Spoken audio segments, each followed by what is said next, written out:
grip. Hit her with the hammer time, too legit to quit. Keep bouncing, girl, keep bouncing. Keep bouncing, girl, keep bouncing. Keep bouncing, girl, keep bouncing. Keep bouncing, keep bouncing. Jump, jump, jump, jump, jump, jump. The Mac Daddy make it hard. Jump, jump, jump, jump, jump. The Mac Daddy make it hard. 88 bunny, 88 bunny, 88 bunny, 88 bunny, 88 bunny, 88 bunny. I make a bounce on you.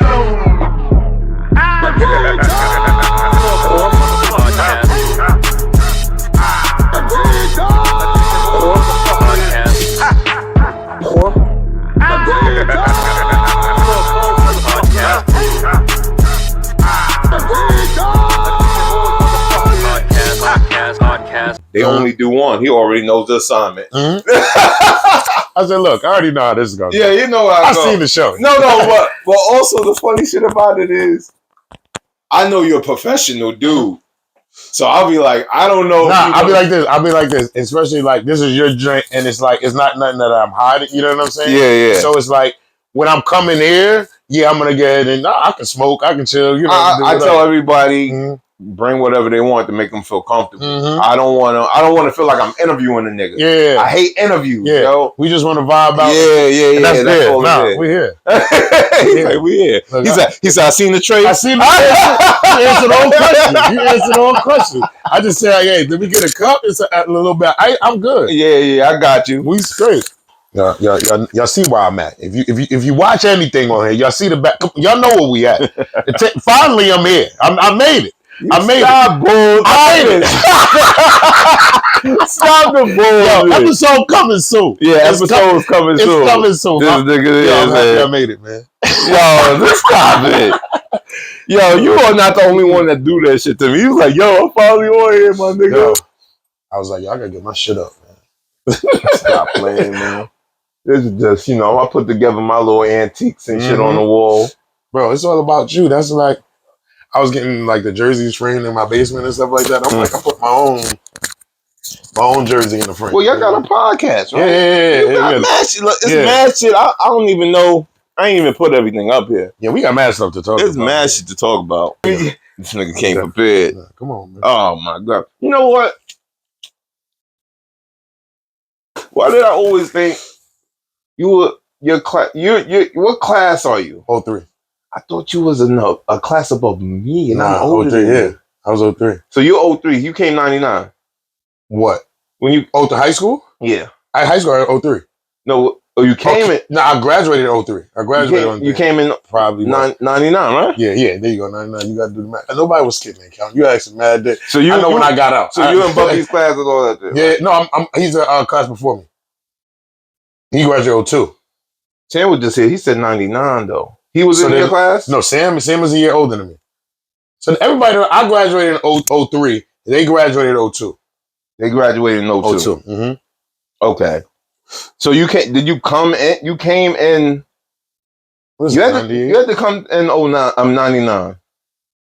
That gotta be your freshman year. I don't know. Fuck it. We can't do that. 12. No. 99 is 12. So 9, 10, 11, 12. Okay. So because you count that year. Yeah. So you came out 2000. You came 2000. No, you dag. No, yeah. That was messing up. I know I got out. Who's a comedian? I know I got out in 03. Okay, I got out in 03. That's for sure. I got out. I always thought. I don't know why. I was like, you always seem like an older person to me. Mm-hmm.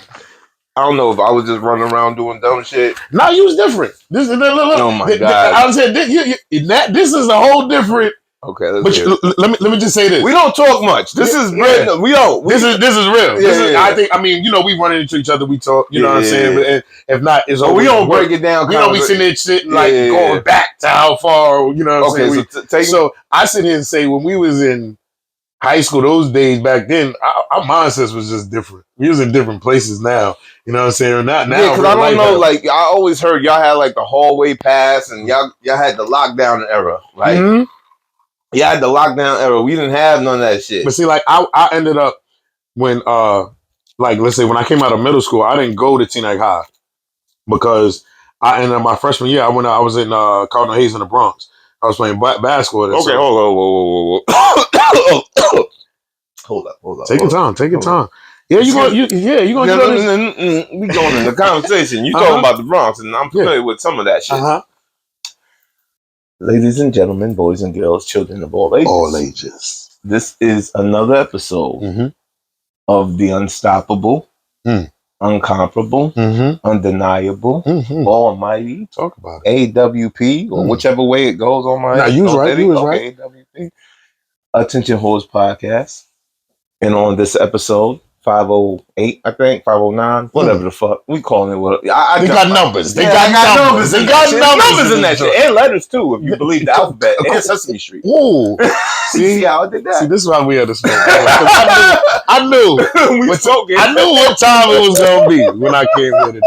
Listen, people. This is long awaited. Yeah.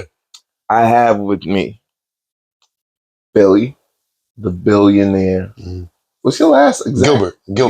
Gilbert. Okay, I get names fucked up. I'm a face person. No, bro, I'm the last person, and I apologize to people. I gotta remember the name a couple times to get it. Once I'm around, okay, But then it's like if I'm not interacting with you, on that, like as often, it gets different. You know what I mean? So that's why I'm like, okay, if I see the person now, I gotta remember this. But now I'm doing business with, so now I know the name and doing those. So that's why niggas know me as Poe. That's all the niggas need. And look, I don't forget faces.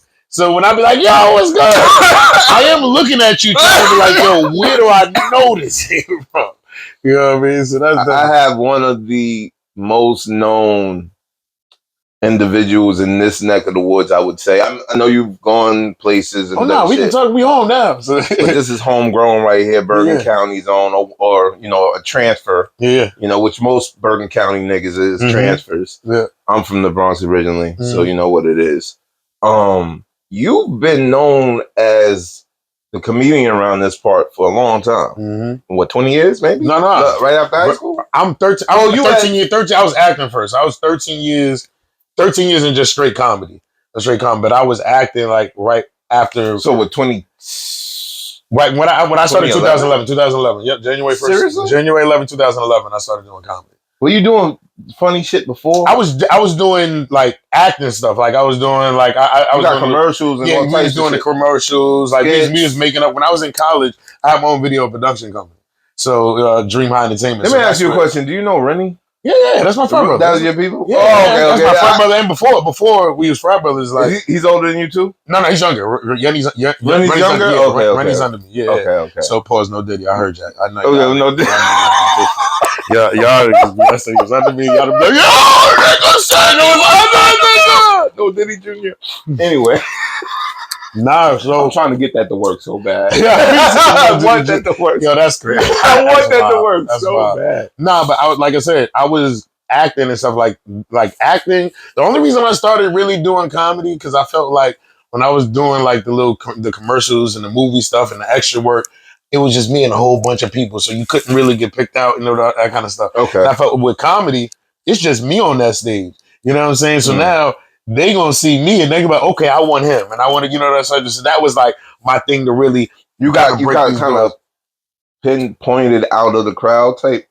What do you mean? Like picked out of the crowd type of shit? Pick people up? No, people pick your talent. Like let's say if I'm going on, like if I'm on a set and we a whole bunch of extras, right? You and the same extra, we just people walking down the block, whatever. You know what I'm saying? And I was trying to find my way in to get into these auditions to try to do stuff. But then I started seeing people like, let's just say Bernie Mac.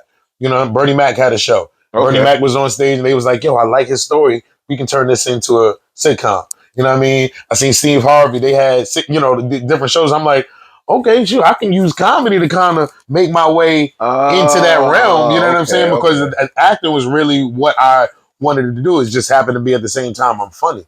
So now I'm like, okay, I remember. I always wanted to be an actor too. And I remember I went and saw Tracy Morgan at Caroline's. And it was for my dad's birthday. And I'm watching him and I'm like, yo, this joint is dope. And I'm like, yo, I think I can do that, yo. You know what I'm saying? And I'm like, yo, just left him alone. And a year later, I was opening up for Capone. 6 months in the comedy for 6 shows at Caroline's. And this is like a year later. And this is Caroline. This is Caroline's on Broadway. Like this is everybody knows the Caroline's. This is the elite. You know what I'm saying? Rest in peace, R.I.P. to Caroline. Yeah. But you know, that was the. So for me to be on that, see Tracy Morgan that night, if it was for my dad's birthday, and that next year, 6 months into me doing comedy, I was on that stage and I was like, "Yo, this is real." This so wait, you jumped the whole ship. I did. I know. We jumped the whole ship. It's just gonna be rambling going on. It's gonna happen. You know what I mean? But all right, so let's go because you just said a whole lot. We're gonna get right back to that. Yeah. But let me start because we got a lot to go through. Okay. Are you're from the Bronx or you from the city? No, I was born in Queens. Okay. I was born in Queens. Is out there. I came out here in like second grade. Came out to Jersey in like second grade. Okay. And then I was playing basketball out here. And within basketball, I was what's out here? What in Tina? In Okay, Tina. I was playing basketball in Tina. But then my dad is originally from the Bronx. Played basketball in New York and all that kind of stuff. So I ended up playing AAU in New York with Riverside. Okay. So I was back and forth, Jersey, New York, playing basketball, back and forth, you know what I'm saying? So family out there. Yeah, family's there. And then when it came to high school, I ended up going to Cardinal Hayes in the Bronx. Okay. So that's when I went back. You know, my grandparents was right there in Concourse Village, right over there. Yeah, right there. You know, so I was I went there for 2 years. Okay. That's where I got my first city championship, first year out. All right, so this is ball. Basketball, yeah. This is basketball. Yeah. Everybody was like, come out here. Everybody knew me as I was playing basketball. That's all. I played basketball and baseball coming up and stuff like that. But I played basketball. I like was up in the morning. My pops had me in the gym 5 o'clock in the morning. It's funny you say basketball because I see you all the time for the football. Oh yeah, you know the Giants. Yeah. So but that started from my pops when I was young. Like my dad had season tickets. We season ticket holders for 35 years. You know what I'm saying? So like my dad, your dad worked for them? No. He ended up getting tickets for somebody else that he was working. They was like, "You want to go to the Giant games?" Ended up doing it. And a lot of the stuff you talk about, what I do with the G16 and all that stuff. A lot of that stuff started from me seeing my dad and his friends before games and getting everybody together. Me just sitting tailgate. Me and my man Cheryl, he's from Teaneck, play ball. Me and him was out there just like, just taking it all in, you know. I know. Y'all different. Excuse me. Excuse my French. What French? We. No, Diddy. Thank you. Clean that up. But yeah, so that's why, like, we had season tickets. So the football thing, I love basketball. Basketball is my favorite sport. But when it comes to football season, football is just a different vibe. The tailgate. I created something called G16. We, got a whole group. We tailgate every game. You make an event out of everything you do. I will say that. I agree with that. You make an event out of everything you do. I watch. You know what I mean? I might not say anything. Yeah. I might not like critique, but I watch. Like when I came like 3 weeks ago to the karaoke night, I was like, let me see. How this shit is. Yeah. Y'all niggas is promoting it. Shout out to Dre. Yeah, shout out to Dre. Shout out to Taylor Lindsay and my man Freddie. Yeah. Shout out everybody involved. Y'all got some talent in that moment. Yeah. People be coming out. It's some real talent at the karaoke spot. Like I'll be messing with it. Strap hanger. Shout out Strap hanger. Yeah. It's always a situation there. But I've been going to strap hangers for years. It's always been Listen, I didn't even start going to the strap hanger until like now. Like, I can understand that. You didn't know where it was. It was right there. I saw it. I passed it all the time. To the liquor store. People go. I'm like, I never was going in there. But then I found out that that's where, y'all bring the crowd there. Yeah, we started at Regina's. R.I.P. to Regina's. This moment of silence. Let me just have a sip. Okay. I don't have the brown, but I have the little one. You know what I mean? Come on now. Look, let me tell you. Listen. So I feel like we started there and we built something. And Tay started doing karaoke. So y'all was doing karaoke there. Taylor was doing karaoke there with DJ Magic Mike. They were just doing karaoke, and I was coming in there joking around. Just joking around. And that's how you get that's how you get most of your jobs? Yeah, like you usually go to a place and joke around? Honestly, it's not even I'm just being me. And it turns out there's something people like this, yo, this is crazy. And I'll be like, yo, let's do it. Like I remember R.I.P. to my man Pluck. He used to host till his brother was hosting. Pluck was hosting karaoke, and then Pluck would be in and out. He wouldn't be there sometimes, and then he get drunk, and Tay was like, yo, go ahead, yo, he drunk, go ahead and just do whatever. So I'll be in there doing my thing, and now it was like, yo, you want to come next week? And because I'm bringing a different vibe to it, like in my head, I'm really a singer. Like I feel like if I was a comedian, I would want to be a singer. Like I be holding a note a little something. I be playing around. So now, yeah, I you know what I'm saying. So now when people are going, it's not just them singing. I'm like helping them with the ad libs, helping people with the song. What was that ad lib you made up like a month ago? It went kind of viral at Strap Hanger. You made up a little song or some shit. You talking about? I was looking for that. It's the y'all know the Contagious song. Oh yeah, Contagious. And I was like, we don't like these hoes. We don't like these hoes. We don't trust these hoes. Yo, I mean, it's crazy because like I'm used to doing like I've been doing these spoof videos and on the couch videos.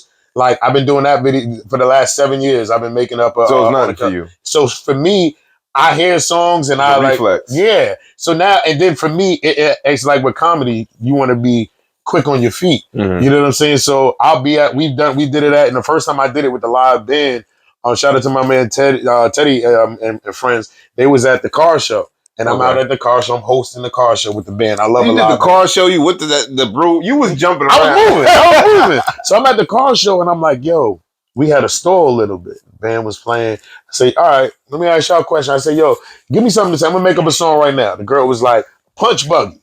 Like, all right, she got the punch buggy. Mm-hmm. And then I was like, all right, give me a color. Give me a color. I was like, all right, let's go. We're going to make up a song right there.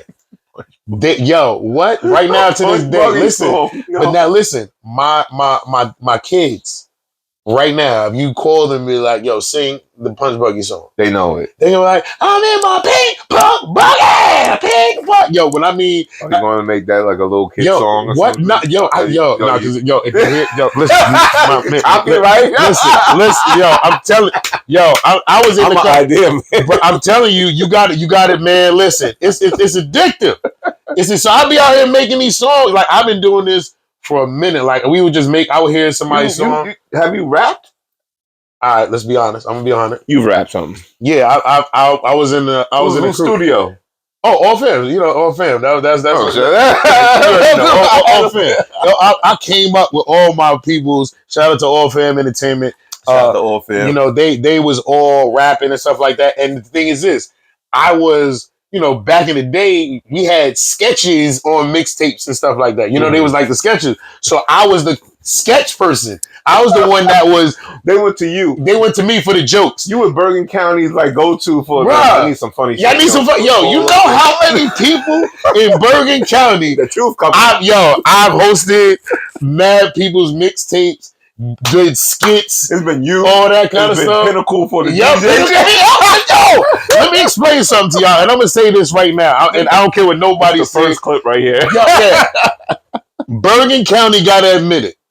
Me and Pinnacle been doing this joint like I mean, it just been in this game, this grind. This me and Pinnacle was on that people's mixtapes. When I first did my first comedy show out here, it was me and Pinnacle. This is before we got to where we at now. You know what I'm saying? Like I'm going to host an event. Who's DJing? Pinnacle. You know what I'm saying? Me and Pinnacle. I give it up to Pin because he still finds time to do shit here. Like and that's love. And the thing is, he got mad shit going on. The thing that's real, and I say that with Pin, with me. I moved. I'm not in Bergen County no more. But I stayed. I'm always back here. My family's here. This is home. You know what I mean? Mm-hmm. I still want to take care of Bergen. You know what I'm saying? I'm, shout out to Kappa Theta Atlanta, my fraternity, my chapter. Mm. We were, I'm still in Bergen County. I even live here, but I'm not leaving. Like, this is where I grew up. I want to still take care of this. And, you know, even where I'm growing I mean, he just came back from flights and trips and shit and golfing and he had a little temperature in between that and then he figured it out because he was supposed to be here like 2 weeks. Yeah, I was. Yo, but you know what was crazy? And and I know you probably go through this like with me right now since I've been doing this comedy thing full time now. it's like you eat what you kill. You know what I mean? Gotcha. If I can pick and choose based, when I want to get up and if I don't want to get up. But I'm so much in this hustle mode that I'm moving. You're trying to outdo yourself. Sometimes you got to listen to your body and, you know, sit that ass down. Nah, he was like, my man, I was like, let me tell you something. And I ain't going to give him, because he hit me up until that time. I'm telling you, I was coming. Because, look, it was a Wednesday. I was supposed to be here. Tuesday, I had karaoke. I knew something was wrong because I left karaoke at 9:30. I don't never leave karaoke. I stayed the whole time. I was there and I was like, yo, and I'm pushing through, singing songs, still bringing the energy. And I said, yo, I can't do it. Yo. I just want to lay down. Because if I stayed there until I'm like, I'm not going. So I went home. Got up. I was like, yeah. So I go home, get some rest, and get right in the bed. I had a little fever, take some medicine. I'm going to be all right. Sweat it out. Next morning, I'm up. I'm not 100%. I spent the whole day in the bed. It was Juneteenth. I remember it was Juneteenth. Yeah, we were supposed to have the Juneteenth episode. Yep. I was in the bed. I went from the bed to the bath. I was like, yo, my wife, she was like, you still going to the river? I said, yeah, I'm going. So I just got to lay down. You see, I'm hitting you up. I hit you up like, yo, we still good? What's the address? Yeah. What time you start? How long you think? I'm asking questions because I'm ready. He putting effort in. I'm ready. Yo, because you know, I'm going to be honest. Because the thing I'm thinking, he gonna be like, yo, see, this is what I'm talking about, yo. These dudes. I ain't gonna lie. I was like, I ain't gonna lie. Yeah, because especially it being last minute, I don't like that. I don't like that. But the thing that I respected though, because you did hit me up. Yeah. So it wasn't like you sitting here like I thought it was gonna go through, and I was like, all right, he can't make it. Yeah. And I was like, all right, that's cool. Because I've had that before. I just act like the shit didn't happen. When niggas don't ask me, I don't say shit. Yeah, okay, we off to the next. We got to know how that drink, and you got to keep moving. To the next. So I don't... But you know I came and I was like, yo, no, lock this date. Because I just need... No, you did. When I said, yo, what's good? Because I let you rest up. Yeah. Then I checked your IG to see. I was like, this nigga's moving. This nigga's alive. He breathing again. Yo, but to say, I'm one of those, like, I'm a man of my word. Like, if I say I'm going to do something, I'm going to do it. And you know what I'm saying? Like I said, I joked around and I'd be like, yo, I finally made it. But I understand because motherfuckers could be busy. Like, I see. No, life happens. At the end of the day, life happens. And like you said, you eat what you kill. So I understand. You got to move and get everything. And then at the same time, I got to think about my biggest thing and why I left my job is because I want to have the say so. I was working for the New York City Parks and Recreation. Okay. I was there for 12 years doing that great job, but it was like I hated it because I felt like I was wasting my time. Every day I was going to work, getting good money, good benefits, but it wasn't. It didn't give you that spark. And then at the same time, it was like my kids have certain events, and I got to ask somebody, "Hey, can I take off because I want to go to my kids?" I can't be on somebody else's clock. So I said, "Yo, I got to work." But it was the year before. I said, "I want to do this full time, so I got to plan and build for this now." You know what I mean? I got to work to get where I'm. And then I felt like everything I was good doing, management or good people. But I had the people. But the thing is, my thing was, I felt everything I've done up until let's say last year before my special was just off talent. Yeah, I feel like it was just on. It was just on talent. It wasn't on hard work. But that Saviors during my special, that's on hard work. That was me being able to dedicate the time and do all that kind of stuff. So now I have that time to do it. I have the time to, move around and be with my family and stuff like that. So that's like real important for me. You worked with Claude before, right? Yeah. Okay. Because I remember he had his years ago. He had one of his independent movies. There. Yeah, I mean, one thing I want to do because like when I did my special, I did it in Jersey City, and that was just a thing. I feel like God said you got to get out of your comfort zone because I wanted it to be in Bergen County. I was going to do the old Mexicali. You know what I joined? Which one? Which one? Mexicali and Tina. When people say the old Mexicali, I automatically think it used to be on Cedar Lane. Okay, no, not that. I'm talking about. You gotta be. Dad, you taking it back because I lived a block away from Got you. But that's when we wasn't there like that. It was just rock. You know which one I'm talking about. The first one. Yeah. So I wanted to do it there. To me. Yeah. So I wanted it there, and God was like, "No, it's not gonna happen." I'm like, yo, I'm stressed out, can't get to the joint. And I called one of my peoples, and she was like, yo, I got this theater, come check it out. I'm like, yo, it is cool, but it's in Jersey City. I'm like, how am I gonna get 100 people to come to Jersey City? And then I had to stop doubting myself, and I was like, bro, this is you. The people want to see you, they're gonna come out and support. And it ended up, I went from just wanting 100 people to having over 250 people. They ended up giving me 2 shows there. You know what I'm saying? I was only expected to do 1. So when you see the hard work that comes into it, I'm like, okay, this is what I need to do. And, I've just been running ever since. Okay. So, Jesus Christ. You're like a cobweb or some shit. I've always had a love for comedy because I'm one of those guys that I think I'm funny because I say funny shit to myself and the other people around me.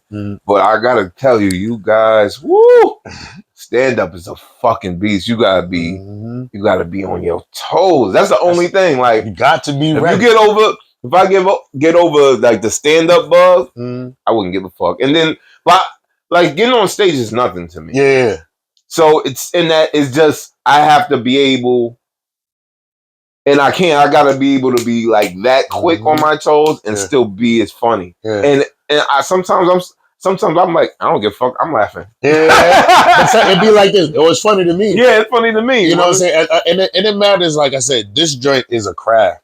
And like I said, me been doing this 13 years, I'm still learning now. You know what I'm saying? I'm 13 years old. Yeah, I'm still learning. That's how they say it. Yeah. You're 13 years old. 13, and that, if you look at it like that, look, I just made a teenager, good. nigga. Yeah, I just said, and that's, I'm happy you just broke that down. I watch comedians all day. I like that. I like looking at it like that because I feel like where I'm at, I'm one of those 13-year-olds that's gonna be ranked. That my name is in those books. You know what I'm saying, with those people. I mean, you've probably opened for numerous people, been involved with certain shows. And it's crazy when you see how not small. When you start doing it, how industry? I'm just speaking comedy right now. East Coast? East Coast, everywhere. Like you can go everywhere. You can get ahead and walk in the spot, and I can be at a club, and Chris Rock can get there and walk in. You know what I'm saying? Just out of nowhere. And then you gotta act like it's normal. It's normal. It's like, I'm gonna be honest. Like when I first started doing comedy, I opened up for Michael Blackson. Right? Open up for Michael Blackson, that's Friday. Yeah. You know what I'm saying? But that's him. So now this is early. I think I might have been doing comedy 4 years or whatever. And we had Jacksonville and Patterson. And he there. And he coming back, meeting everybody. Yo, what's going on? But he talking to me like regular. Because I'm a comedian. It's just like, yo, what's going on? Yo, we out here talking. He's doing his regular accent. Yeah, just right here. He's not doing the over-exaggerated. Yeah. So now it's just chilling. I'm like, yo, this is wild. And then you go in and you start to be in certain circles and you be like, such and such is right here.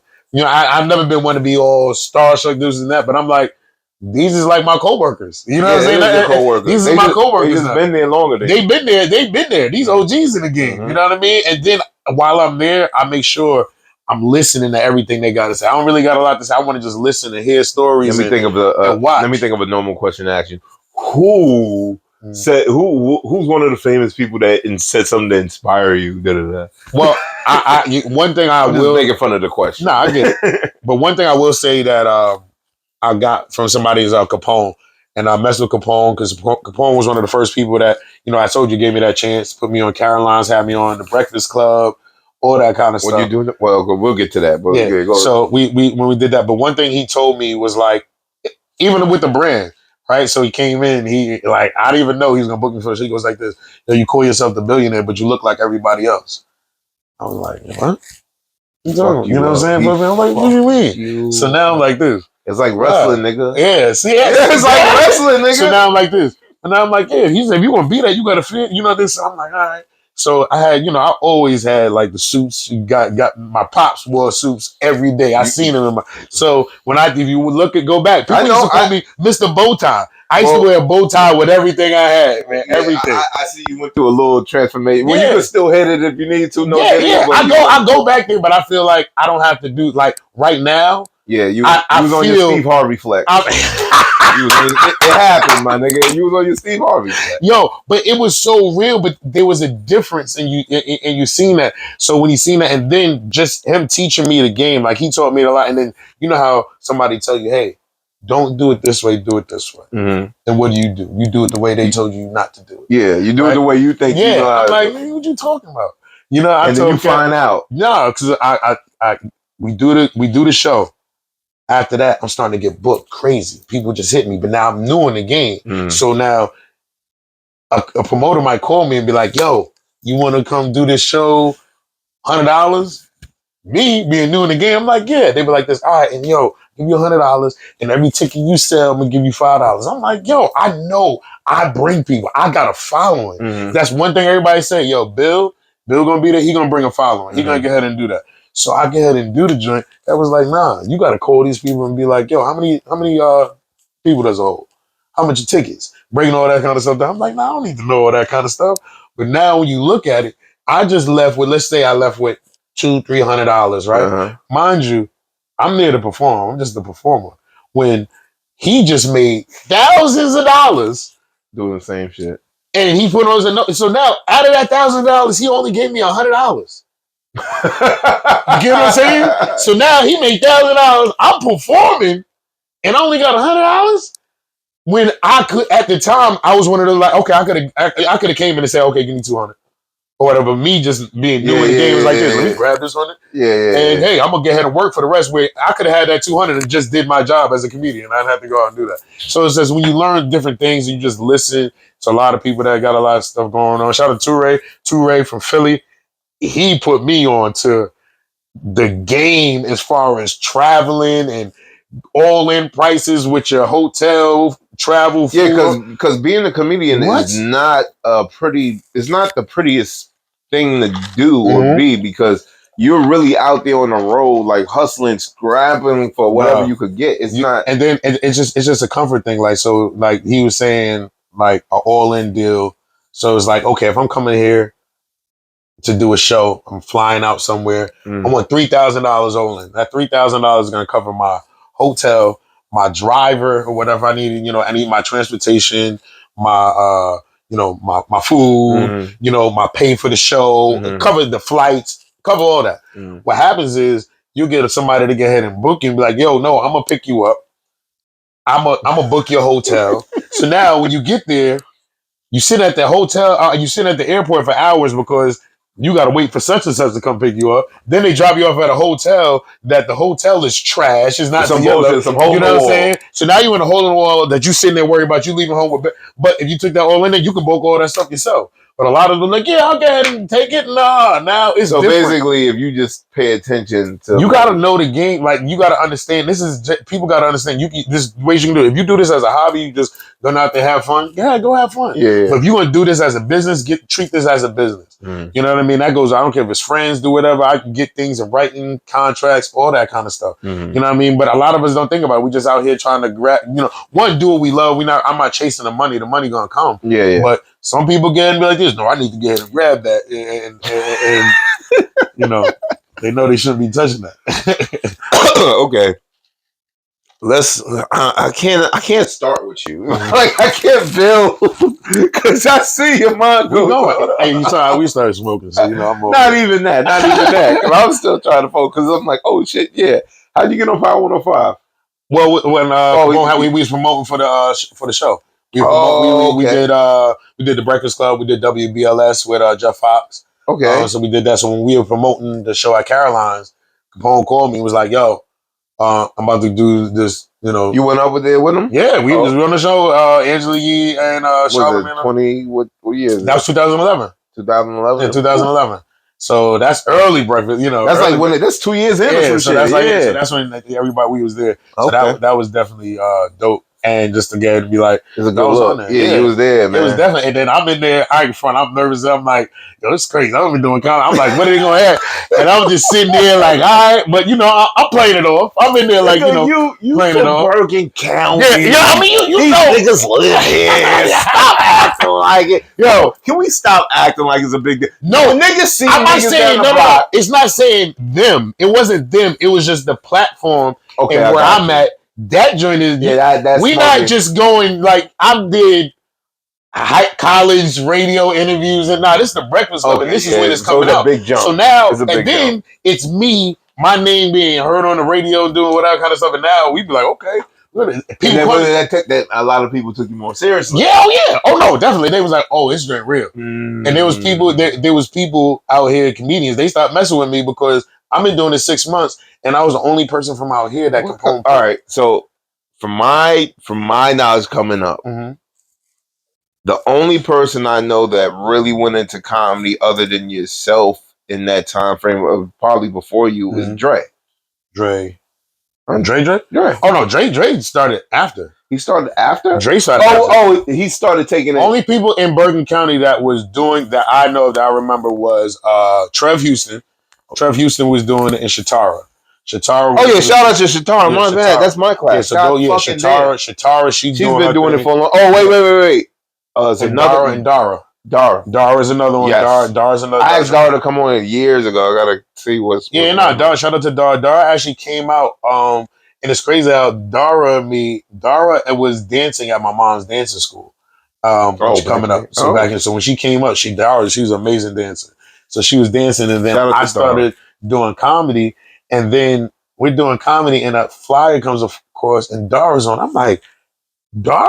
She doing comedy? But I can see it though. Yeah. Oh no, I could definitely see it. No, I love it. I was like, so it was the surprise. Shatara. Yeah. To me. Yeah. But that's because I didn't know Shatara like that. Okay. Because I'm class of '98. Okay. So we still on you're still in the phases of the popular motherfuckers, the average and the middle motherfuckers, and the low end motherfuckers. Yeah. I was kind of between the middle and the low end. Gotcha. He was like, I was in between. I was like the middle and the low end. I was like in there. Yeah. Like I wasn't the nerd, but I wasn't not the nerd. I was like the loser. I was like the loser, but I could have been cool. I was with the and I was with the crew that was like the ones that would cause issues and shit. Oh, so I was with those. You was the problem child. Yeah. We was the guys that started. Yeah. But we were talented. Yeah. We were the talented ones. You the talented ones that didn't want to do the school shit. And if niggas talked about it, we gonna fight.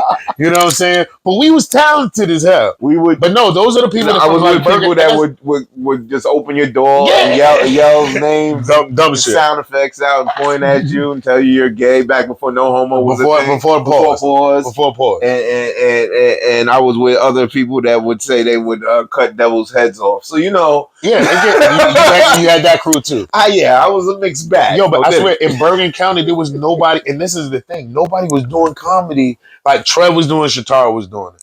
But in Bergen County, they was going out to New York. I remember Shatara and them, everybody was going to New York. Yeah. And when I started doing comedy, a lot of Jersey comedians didn't know who the hell I was because I was only in New York.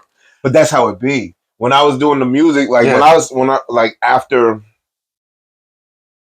Is it after? No, before Elmo. But before the song and shit, like before I came back, before I was known as like a person with like maybe records or songs that you do out here, I was grinding in the city. Yeah. And I'm still known in the city to this day. You go out there, niggas know me from 10 years ago. But I was grinding. I was doing all the showcases, all the shows out there. I have my homies in the Harlem and the Bronx and shit. So you know, it'd be like that. And then you come out here, it's kind of like you're a new artist. Yeah. Because they're like, oh, you do. You really don't. You really do. Yeah. You know, this is. But my biggest thing was, and Capone told me this. He was like this. Yo, they not booking you. You go start your own room. And that was one of the best things I ever did was start my own room because I was hosting and I was new. So was I funny? Yes. Was I where I'm now? No. You know what I mean? Like I wasn't there, but I like in my head, I was moving. Like I felt like I was there. You know what I mean? Like you but there. I go back and look at him like, you could tell I was fresh. I was fresh out. You know what I'm saying? Like I was at a whole different level. So now when I start that room out here, I'm like this. We're going across the bridge, paying the toll, paying $15 for a drink, $25 you got a 2-drink minimum. Yeah. You already paid $25 for your ticket. It's over $100-something you're going to do across that bridge. My thing is, I want to bring that same vibe that y'all going to pay for out here right to Bergen County. But see, this is what it be with Bergen County.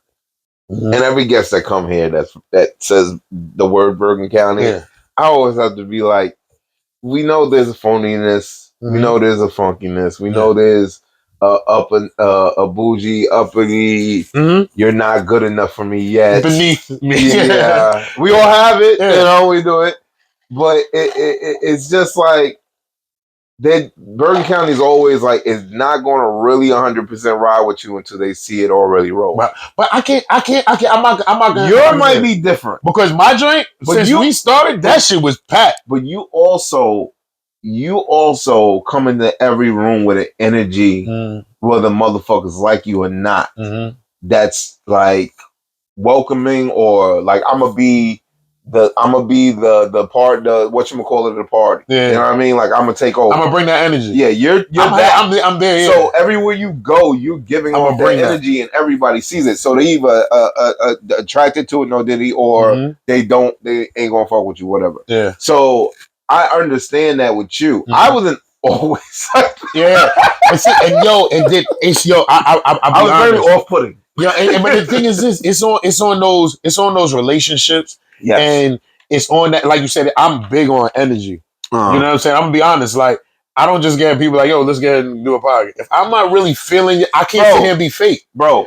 When I seen you, well, who told you? He was like, yo, holla at Billy. I was like, I don't think Billy. Well, I don't think Billy would do it. Want to do? I feel like certain keep it 100. Now I want you to keep it 100. Yeah, I be feel like people. Before you say one thing I can respect about even people, like they look at me and they be like, yo, Bill, you. But you think it's phony? No. Okay. It's not even that I think it's phony. It's just I want you to know, like I'm as regular. I'm still regular Bill. I'm out here grinding. No, you know I'm doing what I love. It's not even that. Like, cause I've always seen you moving, doing your thing. It was always a respect, nothing like that. We never really talked because we just never talked like that. But I knew all your people, so people around you. But I always think in my head when it comes to this area that it's just like I'm not at a spot where people would like. I just don't think. I was like, oh yeah, I'll do it, but it's not like everybody gonna come through. Like, nah, I'm coming. I ain't coming through like, nah, this is some bullshit. Nah, I'm here like, well, I know. Cause I make myself very known online. We know. So I know that. I know I'm gonna put it in your face whether you want it or not. Like I'm gonna make sure you're gonna get it. this. Yeah. But I don't always know if what I put up is received well. I have a track record of fucking shit up. Yeah. Or being the cause or saying something. So you can go left. Yeah. You can go, but my thing is that's great for comedy. Sometimes it's like this. It's meant for it. But then sometimes they be like this. Just shut up. Don't say nothing. But see, when they try to say shut up, you like this. Nope, I gotta say it. Yeah, I'm one of them guys. You know, so that I think that's what it is. But like I feel like with Burger, like I've gotten so much love. I've never had a problem with you per se. Yeah. But I just thought I was like, I don't know. And then when you came up, you're like, yo, what I'm gonna do this? I was like, that's why I was like, oh, come on. It's like, get the fuck out of here. Nah, because I feel like this. And I say this all the time because I know we're gonna come back to this interview. Somebody's gonna use this interview and be like, "Yo, we was sitting here laughing and joking in the basement doing your show." Is that everybody had to start somewhere? Yeah, everybody had to start somewhere. So it's my Wayne's World. Yeah, so you just say, but it's like, yo, we gotta look at it as like, yo. Everybody was in somebody's basement. Everybody was out here grinding. These people didn't have all this money and they didn't have all this. And the thing about it too is, bro, all I'm doing, because I'm not gaining. I'm trying to build this to really make this what it is. But I'm really just helping promote niggas. Of course, I'm promoting myself. Yo, people, I'm promoting. It's free fucking promotion. Somebody asked me that was like this. So you do these interviews? You do these? What? You get paid? I said no. So you just do? I said yeah. But see, certain people don't see that. Because my thing is this: you gonna open me up to people that don't even know me. You know what I'm saying? That you probably got followers or whatever. They be like, "This promotion." Yeah, so it's like, yo, let me see who the heck that is. Now, when I'm putting it out, they gonna get ahead and watch the show and be like, "This okay." Now that they see me on your show, they might watch next week because they see me. I put that clip of the karaoke. Different for the thing. So everybody, and now my people was like this. First thing, my wife, she was like, the attention whore. She was I knew it. She was like this. I'm sitting there, no lie. She on her phone. She like this. She like, she looking at it. The show you on is called Attention Whores. So listen, don't even worry about it. Okay. I love it. Because that's the thing about it is that name right there is like this. But it works. It works just for that reason. Yep. Someone always gonna double look at it like, and it's so common. It's nothing. I took a regular phrase that is actually the disease which everyone is on right now. We're all attention whores somehow in this world. It's all set up to be this way. And I'm saying, here's a mirror. I'm just showing them a reflection. Yeah. I'm not having a whole bunch of bad bitches run out on strippers. Now, the original one was set up for that. That was the first part. Bitches popping on the pocket. Like, yeah, I want that. Yo. But you know, I guess I gotta grind up to that point. So now watch this. Let me just say all this, right? Shout out to his wife. Yo, as soon as that budget hit, yo, I'll tell you, this whole set might be different. Okay? He might have a segment like this. At this point, put your kids to bed. I'm telling you, the whole pole gonna drop down. I had the pole in here. Yeah, we know. Look, listen. No. I did a video in the next room. This whole basement has been used and abused. Down here. I've done videos. That's why I wear my good shit. I don't know what happened. No.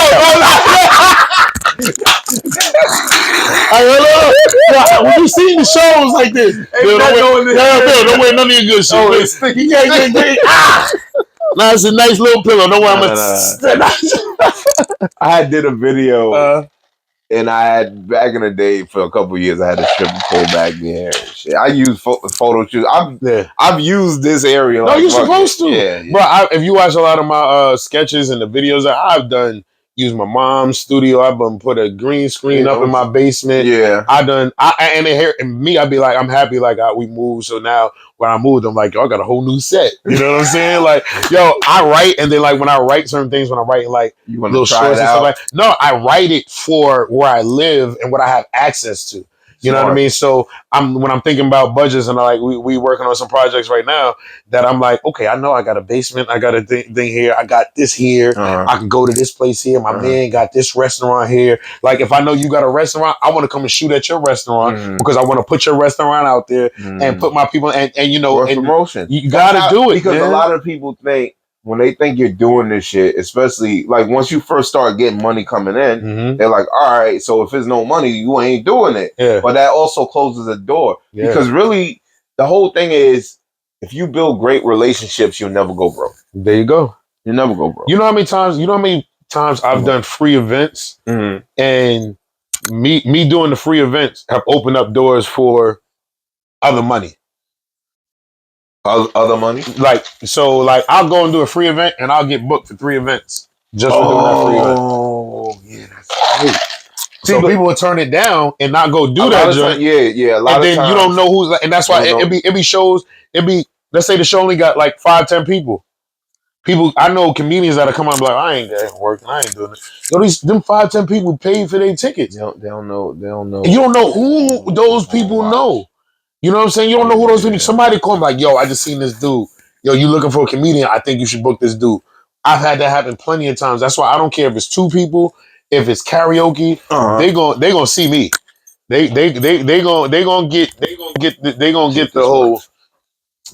gonna see me do what I got to do, and that's why I say I don't do this for the money. No, excuse me. Let me not say that. I just say that. Excuse me. Let's not. How many? You have sponsors? I have a couple, but they ain't bringing nothing. Oh, okay. So that's why I was like, maybe this motherfucker got sponsored. Nah, I sponsor myself. Like I got my own brand. I'm branding myself. You know, I always got my Save This brand, and God knows I wear a lot of my stuff because I'm like, I'm putting all this money in everybody else's pocket. You know, why don't I get ahead and you would be perfect? You have that, and you have that Cedric-ish. Good Steve. You said good Steve. Good Steve. You have that like energy. Like I could definitely see you on a sitcom. I'm pretty sure you run into people and people be like, I know you from somewhere and probably don't never seen you, but you have that type of energy, face. Yeah. And I've seen that plenty of times. It happened when we was in. I just got back. That's what you. Yeah. Yes. Say what you think. I got back from Miami. ABFL. Shout out to ABFL. Fly ass nigga shit. Yo. So we was. I ain't front. That was different. I ain't front. We was on a $40 million yacht. I was like this. Yeah, I ain't never been on one of these. I'm sure gonna act like it. I said, "Put the phone." Well, I'm sure. No. You know, I got the glasses. You got the recorder. You got recorder. I got the Ray-Ban joints. 007. So I was on the boat like this. Don't worry, I ain't post that video yet, but it's coming. But yeah, I was gonna. But no, when I'm there, mad people's coming up to me because you know now everybody's there. You got actors, all the different industries, everything in there. People coming up, they're like this. I know you from somewhere. I seen it. I'm like, hey, how you doing? I'm out there. Hey, I don't know who these people, but you know, I met so many people, and that networking journey is just so important, man. That networking is so important. Like you got to get out here. And then I tell people this: invest your money in these conferences and different things in the industries that you're trying to get in, because these people are already in these industries that you're trying to tap in, and just to know these people and build those relationships, you can open up so many doors. Like since I left there, we've had so many deals that's like that we're trying to work out. You know, some of your relationships that we built that are building into other things right now. That it was like, yo, we would have never done that if we didn't invest our money to get ahead and be in these circles. It's all a gamble. Like it's kind of like you don't know exactly. But you got the right direction. Yeah. Well, I don't know. You might have. I don't know. Because I would put it like this. Somebody could have. It's like somebody did this. We could have both spent the same amount of money, right, to where we went. But you could have gone there and just chilled out and went to everything, got the knowledge, this and that. I went there. I went to everything, but I was in people's faces. I was going up to people. I don't care if you was in this movie. Oh, you was guerrilla style. I'm on this. Yo, what's going on? How you doing? Yeah. Afion Clark. Shout out to Afion Clark. I went to talk to Afion Clark. He's in the new Beverly Hills Cop. I seen it just earlier. How you like it? I'm surprised that it was really good. It's a good movie. Really? It's good. All right, I'll tell you this. Are we going to fight over Bad Boys? No. I'm talking about being a classic and doing. Are we going to fight over that, or we can get past it? We could get past it. Okay. We know the classics are the classics. Got you. Nobody likes 3 for the most part. Got you. You know what I mean? And this one is kind of like, it should have been 3, kind of like that. And this one, it makes sense for the story and everything. Okay.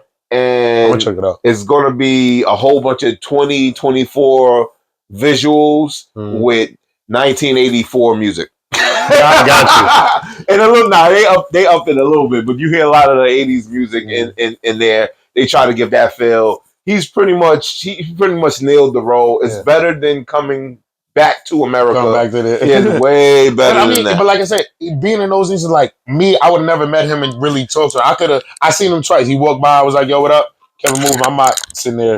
And one thing I'm not doing. I'm not coming up to you as a fan, like, no, Afion. Oh, Afion, yeah. Or any of these, I'm just not doing that because you gotta come to them. Yo, what's up, bro? What's going on, yo? I said, yo, comedian, we chopping it up, boom. When you go there like a fan, they forget you like a fan. Exactly, because I see so many of those people. So, like, I respect people's work. Shout out to Javon Johnson. Y'all seen him on the Oval. Met him, and I mean, so many people I met out there that was just cool. A whole bunch of people from the Power and all the Ghosts, you know what I mean? Yeah, but I was out there trying to network. And one thing I tell y'all to do, if y'all don't got it, get those. Everybody does business cards. People be throwing them joints away. Get that. I got the Popple. So it's a little barcode you can get. Just take your phone, QR code. They scan it, save your information right on the phone. Y'all get each other's information, and it's smooth like that. It got your Instagram, Facebook. You got all that stuff. Everything pop up. Because when you there, I don't got time to be giving you. It come like, hey, nice meeting you. Boom. One of the executive producers, she was like, yo, I'm happy that me having that started a whole relationship. She was like this. Okay, I see where you at. She ain't never seen none of my work. But now, off the energy and off my conversation, and off the fact that you're coming with something that she ain't used to, and now it's like that's giving her a different energy. And she's like, okay, now I want to look more into it. And then as the day goes, now I'm gonna see you again tomorrow, so we can continue to talk this and that. And now I get to see you in these different lights because now you could have gone there. And I said, this is the first time I went to Miami, and I wasn't on no. Yo, we out here turning up. Nah, it was on business. I was on business. Nigga was on business. When I mean, like, me and my manager, shout out to my manager, James, yo, he had me everywhere. He was, any events we had, we was in there talking to these people. He's got things going on in LA right now for him. So it's like, you got to get ahead and get out there. So the thing is this, is what you put into it. Because we both have the same thing, but if you was just out there chilling, that's on you. They said you get what you negotiate. Yeah, exactly. You got to put yourself out there. Get what you fucking negotiate. All right, so who's your inspirations? My inspiration. Did I say that? No. Okay. As far as hip hop. I mean, we could do that too. As far as like comedy. All right, I'm gonna put it like this: when it came into comedy, and I told you I was acting first. Yeah, one person that I really looked at before I really got heavy into comedy was Jamie Foxx. Well, he's a multiple. Yeah, and the reason why I say that is because I saw a Jamie Foxx special. Right, the one where he was like, "Hey ho," the one he was like, "Willy Willy Whoa, Willy Whoa." When we went to Africa and all that, so I loved it, right? And I was young, I'm like, okay. But now Jamie Foxx, Jamie Foxx had the Jamie Foxx show. Yeah, so I was like, yo, I can act and bring that funny, and he sings and too. You know, do all that kind of fake karaoke. You know, what I'm saying? So that was like, I told my mom when I wanted to go to this acting for my birthday. I said, "Mom, I don't want nothing. I want you to pay for me to go to Florida," and it was a whole like acting because when you do like commercials, modeling, and then we got different agencies. This is my keystone. So this is like 2004. Okay, college, high school. I'm out of high school. It's like college, right? I want to go to this acting thing because I got this dude, my man out in Australia, Tony Remy. He got a dope podcast out there, going crazy in Australia. Mm-hmm. But he put me on. It was like, yo, do this acting thing. Got into it and do it. He took like some headshots for me, and I went to this joint. But it was like, I was like, I can be an actor and I can do comedy and put that joint together. So that was like the mold of where I wanted to go. Is like there. But like I started, Eddie Murphy was, somebody that I loved a lot, and Patrice O'Neal. Oh my God! Let me tell you something. Out of all comedians, I this is me being the way I am in my head. Yeah, I didn't take you for a Patrice guy. I ain't take you for a Patrice guy. Nah, because people don't know. You don't come off as a Patrice guy. Yeah, I'm not. Because people don't understand. Like Patrice don't care. I came across. This is how late in the game I am. I came across Patrice when I was in 2017. Okay, he had already been dead maybe 5 years. Yeah. But I always remember, the fat guy that was in that shit. Yeah. Oh, he was in Dave Chappelle shit. He was always in something. But I never listened to him. Yo. And when I went, someone told me to go watch that joint, and I was like, Elephant, and that's you gotta understand. That's great. Yeah. But that's not just Patrice. Yeah. So when I tell you that it was crazy, like Patrice. He just didn't care. And like, I respect it. I just respect what he did. He just talked I'm going to say what I want to say. He would have been everybody says he would have been that motherfucker, but it also would have been how far would he have fought. Yeah. Because where the world is. He would have had a lot of stuff when he died, the world was on the cusp of where it is now. Yeah. So but it was just like, I came across him because I was depressed. I was depressed, and I heard him talk to some dude on the radio, and he was telling him about this relationship the nigga was going through, and I just kept seeing myself in the relationship. I was like, oh shit, this nigga's talking about me. Yeah, I was like, oh my God, and then ever since then, I was listening to every fucking word, and I was like, he was talented. His mind and where his takes were going was so fearless, and that was the thing that also was the thing that crippled him because he took it too far with his fearlessness. But I think it's like I can respect, and then my thing is that I have nothing against you. Do what you do. There's comedians out here now that will give you that same Patrice feel, but this world right now is very sensitive. You know what I'm saying? So Corey Holcomb.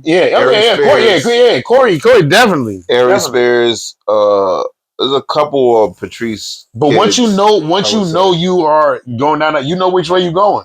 You know what I mean? Everybody, my thing is this, you gotta find, I feel like in comedy, and somebody just shout out to my brother Ace Brown, he was like, yo, when I did my special, he was like, yo, you finally found your voice. I was like, yo, that's crazy. Because doing this 13 years, I'm just now finding my voice and feeling comfortable. It takes time. It takes time. Yeah. When I was doing music on a regular basis, I didn't start getting. I tell you, when I realized, I was like, oh shit, I could do this like the back of my hand. When I did Already, when I did that record, because half that record I freestyled it. Yeah, because I was just so comfortable. I had to get comfortable in being me before I was comfortable in my talent. I used to hide behind my talent. That's it. That's and it. Showcase my talent. Yeah. I was like, hey, I can do this. I can do this. I can do this. Like me. Yeah. But I was never like, you ain't gonna really like me because I'm really negative and angry, and I'm spinning at the world in a fucking tornado. Yeah. Like that's my like I know I'm gonna get caught, but I don't care. I'm taking you down with me. Yeah. That was my mentality. Mm-hmm. I was very much that negative person. Yeah. I knew I was talented, but I knew I wasn't liked, and I knew I hated that. Yeah. But I was like, you know how you get so. Like you become the villain because it's like, well, I'm not good at doing nothing else. So now, and this is where I gotta be, and that's like, I'm happy. Like for me, I never had to like, fight that, be that. You know what I'm saying? I'm always want to like, all right, we're gonna figure this joint out. You seem optimistic. Yeah. I'm very optimistic. Yeah, because like one thing is like I'm at a point now. Like I said, I'm at a point in my life that I have so much peace right now because I'm doing what I love to do every day. Like I said, I got my dream job, but the check ain't even clear yet. You know what I'm saying?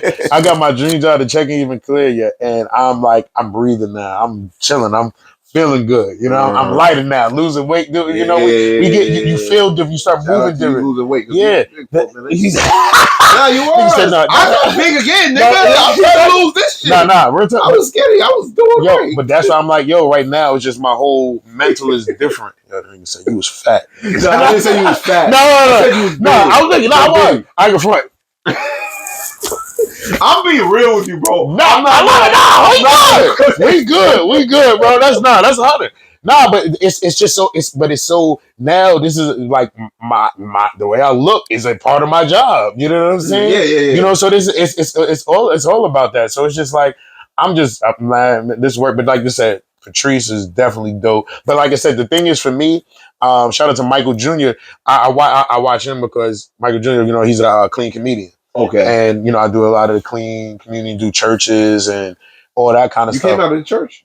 I mean, my family's in church. I got my whole thing. You know what I mean? But, like, I got a whole story when it comes to church. But now it was just like, for me, like, I wouldn't have none of this if it wasn't for God. Like, God had, like, kept me here for a reason. Like, when I was playing ball, I said that's what I wanted to do. I ended up having meningitis my senior year of high school. What's meningitis? Meningitis is a bacterial infection that I had through, like, people die from it. You lose limbs, all that kind of stuff. How did you get that? They think from me playing basketball and being in different locker rooms.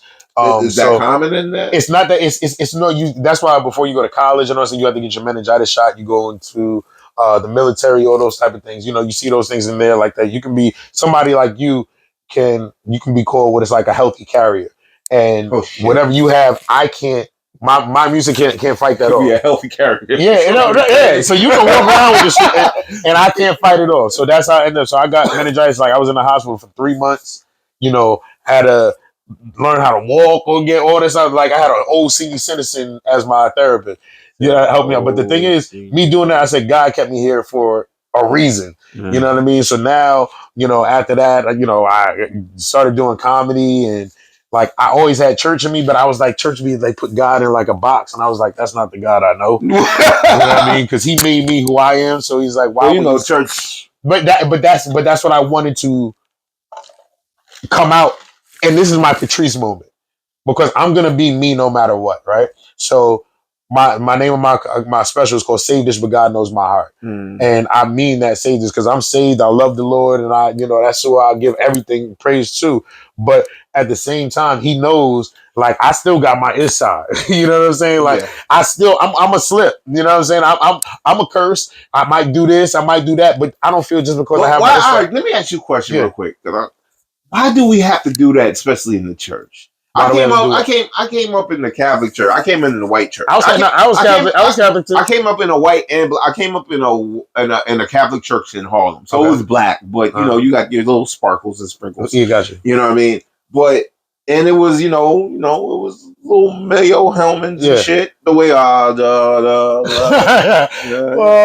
right, Jesus. Peace be Give me 45 minutes of blessings, Lord. Yo, let me tell you something. We in and out. That's one thing Nobody respect. I'm gonna tell you right now, and I'm working on a joke with this joint because everybody don't know I came out Catholic. Me and my dad was having my mom and my sister was Baptist.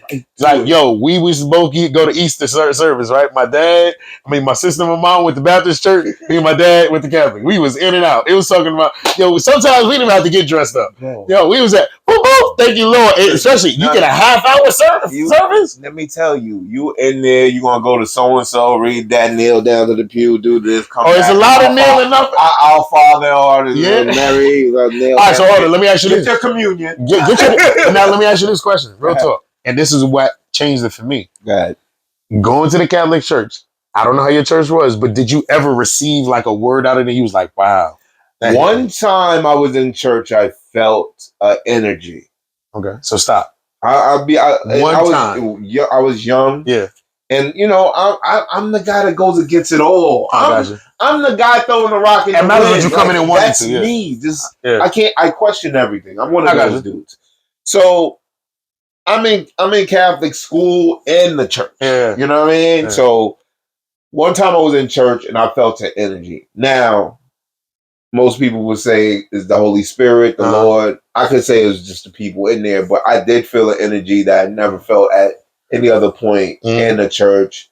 You know what I mean? I don't really practice Catholicism now, but I see it. I see it more on some vampire shit. So he gets it, but my thing is like, so when I started, really going to church, like going to the Baptist church and stuff like that, I was leaving with something that left me filled and got me through the week. You know what I'm saying? Okay. It was something that I was really building. So, but then I felt like, just because I do this, I felt like they would, like, people in the church was just looking at you crazy because, you over here drinking, but God did it. I'm like, but that's what I'm saying with the church thing. And no, but look, I see it more in Baptist church. Yeah, like, that's putting God in the box. This is the best thing about the Catholic Church. You could kill a person.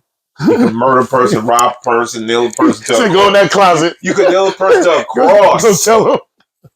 And he come back 3 days later. But as long as you go to the Father and you confess that, baby, you clear all sins, baby. Yo, let me tell you something. That closet joint used to be. Listen, let me tell you, I'm sorry. No disrespect, but it was weird. Like, I went to a Catholic church. That's some real pedophile looking shit. And then look, and real talk, I went to an all boys school in the Bronx. Okay, and they had you to be altar boy. You wasn't gonna get me to do it. Look. So they had the real brothers that lived there, right? Oh, so it's there. So we went in there. We had confession. Man, that confession joint was different. Like when you sitting there and be like this, what'd you do? I was like this.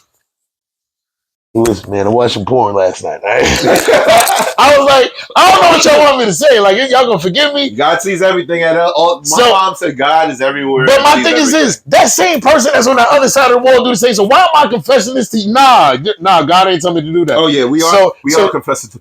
Yeah, so I'm like, it's crazy. So I say that just doesn't click for me. So the only person I get ahead and talk to about anything is God. Like, I get ahead and talk to God about. I ain't got to talk to nobody else. I ain't got to talk to no pastor. I'm saying why in the Baptist church, the older. But the thing is, but watch this. Looking at you, and that's the thing. They did this. They did wild. All right, but so no, this exactly, and this is why Grandma. I say it. Come on, Grandma. Look, and this is why I say it. I go to churches all the time. I be like, save dish, and everybody go, oh, I'm saved dish.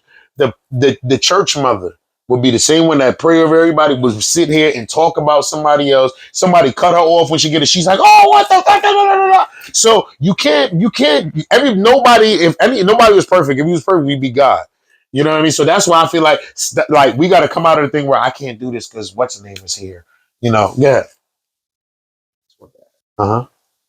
Why? And it's very known because your thing is called Save Dish. Yeah. God Knows My Heart. And God Knows My Heart is like a female term for I need an excuse to get away with some shit. So why? No, I want to ask. Yeah. There's a lot of people hiding behind God as an excuse to get away with shit. As far as give me especially nowadays. Okay.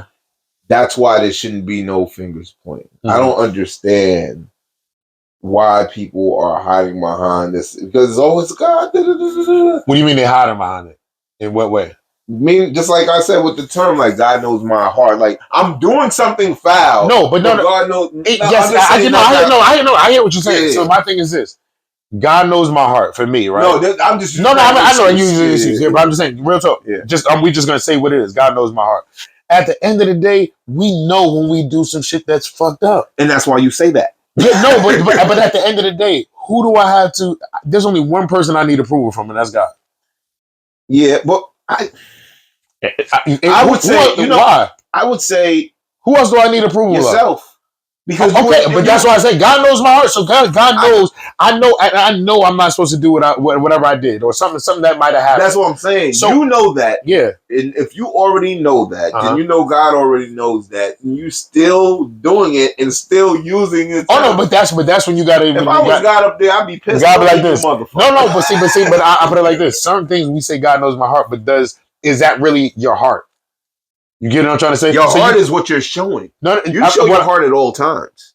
I believe everything that you do is a showing of your heart. Even if you're confused and don't know which way to go, at one point you decide. That's your heart. You're showing it all times. When you do something good, you're showing it. When you do something that's not so good, you're showing it. You show your heart at all times. Even when I don't know. No, you know why? This is another thing. We ain't even go on this. No, we're good. Why? Yeah. Why do certain? Because you know Juneteenth and all that. Yeah. Why do black? I'm gonna say black people. Why do black people like to pick and choose what they want to fuck with and not? So a lot of shit we pick are bad for us, right? And a lot of shit that is good for us, we want to ignore. But as soon as someone says, "Why are you doing that bad shit?" Now is a big uproar. Why are we picking? Why are we so picky and choosy of? And I think that's certainly as a people. As a people, I feel like it's hard when we say as a people. But listen, there's a lot to go with. Yeah, it's when you break it down, because now you categorizing a lot of people that's not in certain circles. Okay, as certain things. Because I can be moving towards one way. There's a sum of people in the black community. Yeah, a sum. Yeah. That do that. We have a whole bunch. We didn't get to all the politics and shit. Oh yeah. We've seen a lot of BET Award stuff. Yeah. So it's like, if you wanted to take that into, there's so many different contexts we can look at BET Awards and how the thing. Like I talk about it on I know you get a whole bunch of stuff to talk about. Oh yeah, I mean on the podcast. Shout out to the podcast, a good bunch of podcasts. Shout out to the whole team. We talked about the BET Awards, and I talked about a lot of the female rappers. And I said, is it even about bars anymore? We're past what it was. And that's where it's like, dang. I mean, I know we had Lil' Kim. Yeah, but Lil' Kim, you wasn't seeing on. Lil' Kim had a mixture of her skill and Biggie's, because Biggie did write some of that shit. But it always had to do with skill, even if it was going to be some sexual call it back then. Yeah, we're in a copy and paste era of when it comes to like music and shit. To be real with you, all that performance shit is just karaoke. You're putting a song on and you're singing along with it. It's just the crowd all knows it, just like certain people in karaoke. Yeah, and they're whatchamacallit. I just feel like it's like you said, it's not about the bars no more. And then I want to take. I'm not taking no talent away from these females, because I feel like some of them got talent. You know what I mean? But they're falling into. He said, I got a comedian. He said, they got talent. Yo, and you know what the crazy thing is? I'm wild in that. When it comes to people, it'll be like this. People be talking to comedians, right? And they be like this. Yo, how come when I just sit here and chill with a comedian, they don't just be making jokes all the time? I'm like, yo. No, I ain't saying you saying that. But I'm just saying, like, yo, it's just like, yo, this just be us. Like, you hang around, we gonna laugh. And the worst thing, you go to a comedian and be like this. Hey, tell me a joke. I'm like, no. That's like you coming to me like, tell me a spit a bar. Yeah, I'm like this. Yo, hang out with me. You gonna get that energy. You gonna laugh and have a good time. I know you. I know your mind. I know how your mind is ticking when I say certain shit. So I'm just. But then I listen to everything, because I'm just like an ass at heart. So I'm just like, you see, you don't understand. I figured him out. He's a very nice guy. but he's really an asshole. Oh yeah, definitely. I'll tell anybody I'm an asshole. I'm a great person, but if I feel comfortable with you, and my thing is if I don't joke with you, if I don't mess with you, I'm really not sure how I feel about you. You're observing the situation. Yeah, I'm still feeling it out because everybody can't take it. A lot of my friends, if I'm not messing with them and joking, they be like, yo, something ain't right. Like you're down or something. Yes. Right? No, not even just say I'm down. Like they were like, I did something wrong, or they did something wrong because they thinking like, yo, Bill's not moving like the way. Are you known that something that's known for you? Like for me, if you're not like bubbly, sometimes if people can joke like, yo, you good? And I'm like, because I don't have to be the person. Like if I don't know, if bring me to, let's say me and you go somewhere right now, right? Mm-hmm. We go into an event that I don't know nobody there. You introduce me.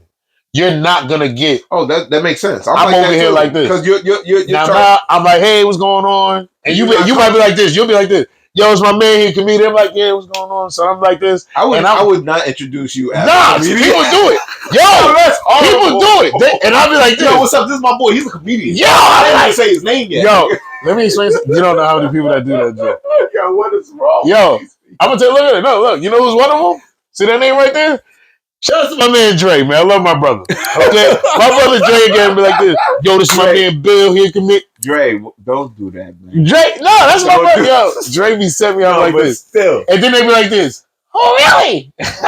Get to the now they like auction block shit. Oh, yeah. That's a good one. Now I'm like this. Quite the what? We got a good buckle, Bro, that Dre be so crazy. Yo, spit 16 for me. I was like, yo, what is you doing? 1, 2, 3, 4, 5, 6, 7, 8, 9, 10, 11, 12, 13, 14, 16. Here you go. Nah, man, this is Woo. Oh shit! I don't know what we said. No, I see something you got on there. We gotta talk about it. Which one did you? It says golf. Nah. Yeah, I want to know what you got to say about the golf. No. Listen, a lot of. No, listen. I know 3 people. Shout out to my brothers because y'all all doing well. Shout out to my brother Bryce. He's been involved with. He's going to a golf course and. He gotta go to golf before he plays basketball and shit. He takes some time, you know what I mean? No, listen, a whole bunch of time. Shout out to my cousin DJ. That nigga be playing golf and tennis now. That nigga trying to. I'm not doing tennis. Calm down, Arthur Ashe. Relax yourself, okay, bro. You ever play tennis? Golf? No, I've never played tennis. I mean, I played tennis before. I've never played golf. Never go. I would have to learn how y'all do the whole stroke, diddy. Yeah, I'm gonna be honest. Like, cause golf is one of the craziest sports. Like, I just I've been playing for about a year and a half now, right? Okay, and I'm getting pretty good. You know what I mean? Don't get it. I'm still trash, but I'm getting pretty good from where I started. Okay, but you're good for trash. I'm good for trash. I'm good for trash. Excellent trash. That's gonna be look. I'm good for trash. That's a shirt. Yeah, I'm good for trash. Yo, but. You know us, we do things differently. You want to do it with style and some kind of path. I'm gonna tell you right now. Do you does some music pop on? Let me tell you something. All right, see, you already said it. Right. Now, I don't know if y'all know. Right now, I'm like my range is over Galloping Hill, real big, ritzy little golf course. Okay, that's uppity, real thing. Okay, I'll come. Are you a part of the club first? Because I know you can't just go in there. No, this is public, so you can go ahead and go. Oh, okay, I'm a member now. I'm a member now that I can get. Okay, because if you're not a member, you can't come. And you look, certain shades. Listen, like Dawn. Yeah, listen. I go there. I bring my speakers. I bring my little speaker out there. You bring your little I bring my pill. Yo, I'll be out there. Yo, we out there. Me and my man, shout out to my barber Keith, we be out there. Yo, but we be putting like. A whole bunch of brothers on. Be out there like who I smoke. Yo, we ever smoke? Yo. So now look, my first time we going out there, my man keep going like this. He's like, yo, I got some. You could smoke out here. I said, smoke weed? He said, yes, nigga, you smoke weed. I said, but if you think about it, it's mad space. No, but listen, so I'm like this. Space. So now I'm like this. Nah, bro. He was like, yo, go ahead. So I'm like, every week I start going. I'm like, let's see what happens. Light up out here, we all right. Then we bring the music. I said, next thing you know, we had a cooler out there one day. Y'all was tailgating at the golf course? Yeah, just at the range. So now, this year, the difference? Because the range is just going out, you're getting a bucket of balls and paws, and you just hitting. Okay. You just work on your show. Now, when you go out and actually go out to the course and do like 9 holes or 18 holes, I just started doing that this year. So I go do it now. I think 2 weeks ago I played in the outing. I've been playing. I've done like maybe about 6 or 7 courses so far. Last week was the first time I've ever smoked. I enjoyed myself so much. It's the first time I smoked and drank while playing golf. When I mean I had an amazing time. What? Was most of it walking? And I had the cart. We had the cart. Oh but now look, you can. My dad, and shout out to my pops because I'm out here spending time with my pops. He out here. My pops walks like 18 miles every day. He just goes and walks and stuff. So we go to the golf course. He wants to walk. Now it's up hills, down hills, this and that. But now we got the stroller. So you put your bag on this little stroller joint and you drag the joint with you. Or you push the joint up or whatever. So now, you know me, my first time going to play golf, what do? Y'all walk if y'all want. Let me get this cart. I'm over here like, get right in that cart. Yeah. So he got me, I think it was for my birthday, he got me one of the rolling bags. So I go out there and walk. But I mean, I love it. That's the only time when I go golf, if I'm not live, I don't be on my phone. I don't think about comedy. I don't think about... Is that relaxing? I don't think about business. I'm out there just like, sometimes I'll be stressed. Mm-hmm. I've gotten up in the morning and I'm not feeling right. I'll go out and just go to the range. And just, I'm at peace. I'm by myself. It's quiet out there. And you just learning the game. People, but it's spaced out, right? Yeah. Okay. But sometimes it don't be a lot. It don't be people there. And then, like I said, you go out there. I was out there, did 18 holes. I was out for about 4 hours. I wasn't on my phone. I wasn't on Instagram. And then after you're like, okay, it's time to get back to work. But golf has been, and then when I was at ABFF, the conversation I'm having with this executive producer, I'm telling her she just had a comedy golf outing. And I told her doing comedy. Yeah. And I was like, golf? I said, what you talking about? I said, no, I'll play. Now, I've been playing for a little while. I ain't really been up. And she was like, play? Let me see your stroke. So I'm sitting there, pause. It's a her, so I ain't really pause it. So I'm over here. Pauses, no ditties. Yeah. So I'm sitting here doing all this. She's helping, but a lot of those business deals happen on that golf course. I heard. One of the guys that I'm doing a show for in West Palm Beach, he see me playing. He was like, yo, we got to get ahead and get some golf. And now just imagine this. You got some producers or whatever that just want to mess with you. Be like, yo, let's go, come play golf with me. Before I'd be like, nah, I ain't going to play golf because I don't know how to do that joint. Yeah. Now, yo, let's go. I don't care if you're trash. Go out there and be trash and learn this game. And then people trust me, that goes from me. I was there a couple of weeks ago. Victor Cruz was there. And I knew Victor Cruz has his golf outing. So I'm out there talking. I'm like, yo, Vic, you got the joint going? He was like, yeah, I'm getting ready for us. What we talking about? But I'm like, you never know those circles that you can get ahead and be in that can open opportunities. That Victor Cruz be like this, yo, you do comedy? Okay. Yo, I'm looking for a comedian for this. I can book you to host this. I can book you to... All those deals happen out there. I went and played with 2 strangers one time. Me and my cousin went and played with 2 strangers. We don't know them from nothing. But for that 2-3 hours, we going to sit there and talk. We're going to learn the game, and then you exchange something. So that's like golf is something that and then I ain't got to worry about tearing no ACLs. You know what I'm saying? I ain't worried about the professional way to promote your business. Come on now. Get it to a higher place. Yeah, yo. What would be the equivalent to the golf, I guess a golf course? Would it be like a dice game for Negroes? All right, let's see how we're going to break this down. All right, so look, all right, put it like this. All right. I feel like if you're black, you should know how to play spades. Okay? Yeah. So if we weren't busy arguing and stuff at the spades table, that golf would be the spades game that we've been sitting there playing all day. Or the barbershop. Or the barbershop. Barbershop is good. Because now Uno's becoming the new spades. Uno is getting very violent. When did this... Uno is becoming ridiculous. Bilingual become do you see the blank cards that you can switch hands and do? They coming up with new Uno every day. I'm an old school. All right, so let me ask you a question. All right, I'm gonna ask you. No 4 on a 2 or no 2 on a 4. No. Draw 4. We can't put a red and they come out red. We can't put a red draw 2 down. If it's if you have a regular draw 2 that's blue and you have a draw 2 that's no. I'm gonna put it on a draw 4. Nah, man. I put down a draw 4. I say what color? You say red. I can't put a draw 2 on top of that? Or I got to pick up the 4? No, because how you going again? How are you going a second? Oh, all right, so I can't put it. No, I'm just... You stacking or not stacking? You stacking.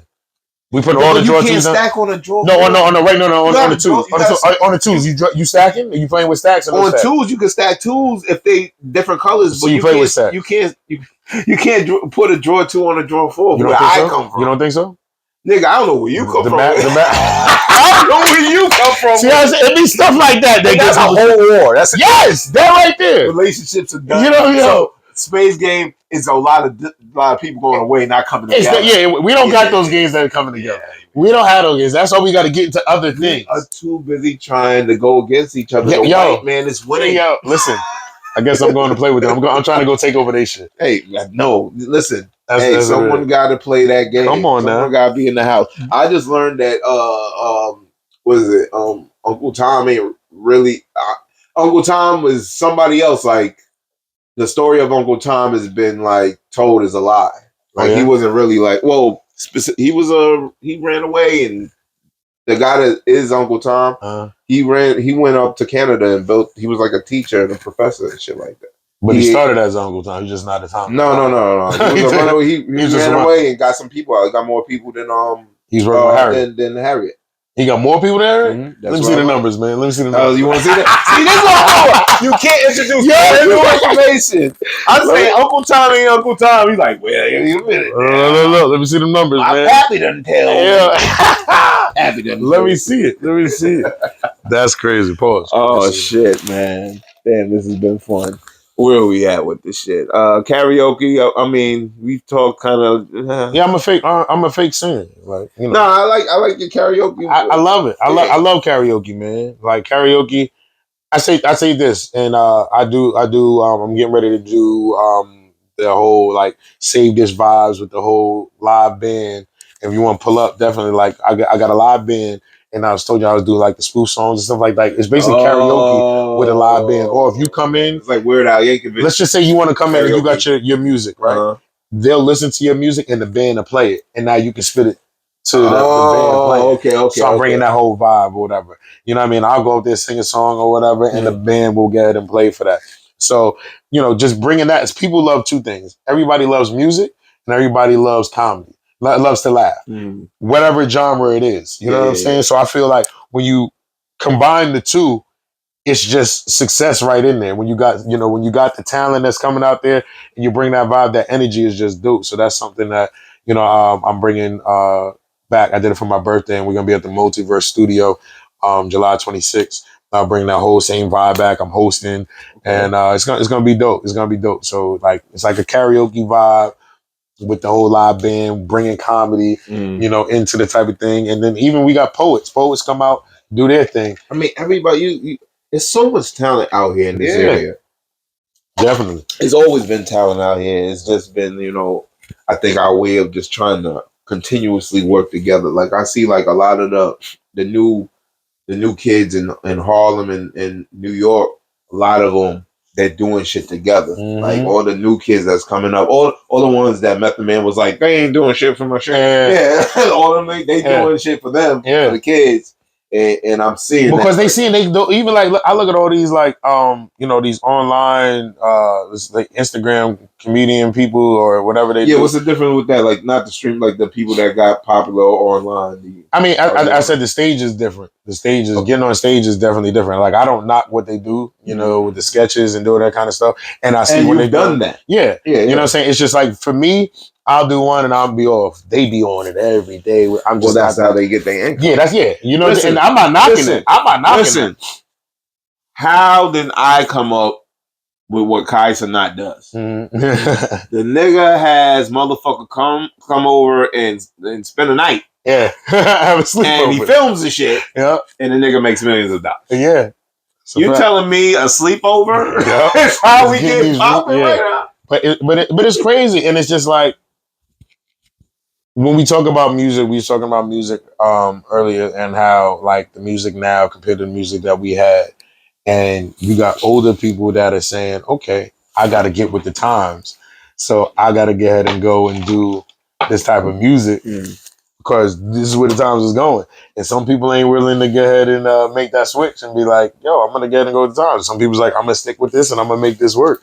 So I don't have nothing against none of the Instagram and TikTokers and stuff like that. But my thing is this: when it comes to that stage, though, when it comes to that stage, like, and it's hard because a lot of these comic clubs, they don't care if you're funny or not. If you can put asses in the seats, that's what it's all about. Well, you have a lot of artists now that are like leaning to comedy more, because maybe they're not as relevant. Yeah, and it runs. I mean, and like I said, you get the asses in the seat. But I'm like, if you get on stage like DC Young Fly when he first started, he got it because he was just funny doing this, on the vines and all that kind of stuff. But then I've seen him get booed. You know what I'm saying on the joint. But now I feel like him rocking the way he rocking, like he's rocking because he took the craft serious. He took the craft serious. So I was like, I love that. So like to see what they got going and to see where he came from, where he's at, and respecting the craft. I'm a fan. I mess with him. You know what I'm saying? So that's why it's just dope. And he has some great companions. Man. Oh yeah, Carlos Chico B, all like that whole team. What they got going, they got something. And that came organically because they were just all working. Yeah, and that was like, and with the way they did it, I respect it. I've never seen like that tag team type of work done before. And shout out to my man Terrence Parker and Diggs, comedians. I had a show in Hackensack. We did something at the Craftins, and we were just, it was just like a little workout room. What we doing, and they came, and when I saw them doing the little tag team comedy up in it, and I was like, yo. That jump, when you got a group like that, they was moving, and it takes a lot to get to put that together. How you feel about Austin? I will be watching Austin, Texas, where all the comedians going. No, my thing is this: you can take comedy everywhere. No, I'm just saying that's like been the new hub. The new hub. Look, my thing is, and it is cool. You got to think they got a big scene in Chicago too. You know what I'm saying? So you know what I'm saying. So it's like, but Chicago got a lot of legends that come from there. I mean, yeah. I mean, everybody. But like I said, you got legends coming out of everywhere. That's true. You know what I mean? It's just like right now. Okay, let's say we in this Jersey circuit. You cross the bridge. You got the New York circuit. You go to Philly. Right there, and they have those different things that are right. I don't know who's from Jersey that's known or has some bubbling. You got to think, but not like you got to think. Bill Bellamy. He's still like, you know what I'm saying. Bill Bellamy was out here. Yeah. So you know what I'm saying. So they got a lot of people that from Jersey that was, but then you got the New York. You still got the Kings. You still got Talent TK. Component. TK Kirk. Yeah, all those people is still out here rocking. You know what I mean? So it's dope to see. And a lot of the crazy thing, I seen some of these new comedians came out and they were like, yeah, you a vet in the game. I said, a vet? Nigga, like, look at it. But I get it. I get it. Listen, I thought you were older than me. Yeah. Comedy longer. Like, I was like, I'm sure. Yeah. 2011? Yeah, that's it. Oh my God. All right, we did. Well, Dre. Shout out to Dre. I'm forward. He was like, yo, Dre wants to come back. You got shout out to my man Dre, my man. Why did I think Dre was doing comedy before you? Nah, Dre started after. But Dre always been doing funny shit. Dre was hosting, Dre was doing the whole skate stuff. He definitely was. So with the skate world, and he was doing hosting parties and stuff like that. So when he said he wanted to do comedy, I put him on, to start, trying to get into his thing. Was Dre the Jersey Diddy with the party? Yeah, listen. We're gonna move on to that, because that can get different. I'm fucking with you. I don't even have that. He was like, he was hosting and the parties and shit. Yeah. I was like, hecklers. How do you deal with hecklers? Handle them. Shut them down. All right. What's that, nigga? No, honestly, I really don't, anytime I've had a heckler, I shut it down. And I really don't like to entertain and take away from the crowd, because sometimes you got to address them. And sometimes I can get ahead and go right through and they're not even. But then sometimes you got to really address them to shut the joint down. And then that's when you got security and they do all that kind of stuff. Oh, you had some dangerous... Yeah, I've had somebody come to the stage. I remember when I was young, when I first started, this dude was talking crazy, drunk, was talking crazy. And then in the middle of my set, I had to get ahead and get at him. And then I remember there's a video, I think still online, my man Omar Thompson. Omar is coming to the stage. I said, no, I got this. Because he was coming to the stage to shut the dude down. I'm like, no, I got this. And this is me early in the game. So now, I'm not worried about no heckler. You can get this running on stage bullshit. I mean, not even the running on stage. I mean, you always got to protect yourself. Don't get it twisted. Yeah. But I'm not one of those comedians that really go in on the crowd and doing it. And if I do, it's in a laughing taste. And I always, how to get ahead and, touch it to where it's not offensive and it's hitting nobody. But, you got those drunk people that go ahead and be there. And then when you start, I know as comedians, when you go ahead and start dealing with the hecklers the whole time, you got people that are there for the show. Now you taking away from them, and now you got to redo the show. Get back in, build it back up. So that's why I try not to really, entertain it or really go hard on it for a minute. I can shut it down so the people will see. Okay, he hit it. Now he's right back. I'm one of those like this, pop, pop, and I'll get ahead and come right back over here. You know what I'm saying? Let's get back to it. What was your commercial? You did a couple commercials. Well, national commercial. We did I did the Verizon commercial. I don't know, back in the day, when the guy with the glass and they had the little cardboard boxes and they had that, and we was like the bogus network, and I was in that commercial. Did you do any skits with my man's that they got a whole bunch of skits with Big James and on them?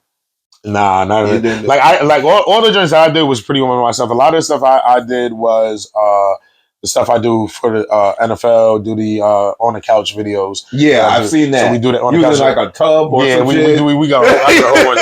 So then we did that, and then I do I always for the Super Bowl I always do a Bud Light commercial.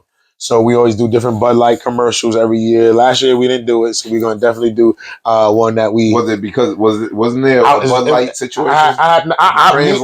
It was all the Translite was crazy, but I was so busy, so I was like, one thing I had to do was get the on the couch video. But this year we definitely gonna do something bigger, and now that I got the time, I really want to get and do something crazy. Like the reason why I started doing these things, like I did the Doritos commercial. Me and Rennie did a Doritos commercial. So we did all these things.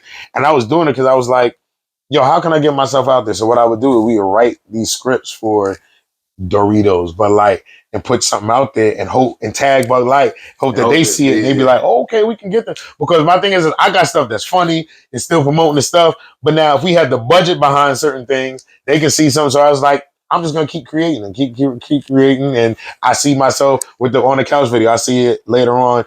The NFL actually picking up something from me doing that and saying, "Hey, we know you do this every year. Let's get and do." That's one of my I can say one of my dreams to get ahead and do that. You know what I mean? Yeah. I can go back and look at all the videos that I've done, and I'm like, yo, every year people are looking forward to it. I got people from all over other teams that hit me up. Yo, I want to get ahead and be in the video next year. Okay. I want to send you, you know what I'm saying? We'll get Washington fans, Philly fans, all the different fans, because we do the tailgates. They come through. I tell them, and they like, yo, take my information and I want to be in the video because, we all end up on the couch somehow. You know what I mean? So, but it's just dope to get ahead and be doing. I want to talk about your podcast too, because I ain't put that up yet. Okay. But how long you been doing that? The Good Brunching podcast was myself, another comedian, Ace Brown, and Tamika, your favorite tarot card reader. Really? She does readings. I've gotten my palms read. I've got my palms. I've had. What did I get done? I forget. It was a tarot card. It wasn't with the cards. Okay. It was with. I used to work when I worked at the first nursing home. What do they call the people that be like nomads, but you don't fuck with them? They move around. Not the monks. Like the gypsies. I get what you think. Yeah, okay. I think this lady was a gypsy. Yeah. Swear to God. Yeah. But I was cool with her, and her son had this crazy disease where he was normal and then he was all fucked up. And he couldn't, it was some crazy disease. So I used to make sure his place was clean and everything was taken. She knew. She just knew. So one day I'm walking by, she's out smoking a cigarette. She was like, can I read your... She was like, oh no, she said, you have great energy. Yeah. Okay, thanks. Yeah. She's like, did you ever have your thing read? And I was like, no. She said, you want to? I was like, hey, fuck it. I give you a couple dollars. Yeah. You know what I mean? And I did that like 2 times with her. And some of that shit, some of that energy, man. No, it's real. Like if you see to me, she's on break right now, but she does a lot of the readings and stuff like that, and it's dope. I mean, she does a meditation Mondays. We do every Monday, and she just give you some just meditation techniques and different things like that. She does readings with the cards and stuff like that. But this is we actually coming up to the end of season 2. We're gonna take a little break. And we'll be back in September for season 3. So is this your first podcast that I've ever done? Yeah. No, when I first started, me and Ace, we had a podcast called The Good Brunching. I mean, not The Good Brunching. The Dad's Intervention podcast. It was me, myself. I said me, myself. It was me, Ace Brown. Yeah, me, myself, and I. It was me, myself, and I.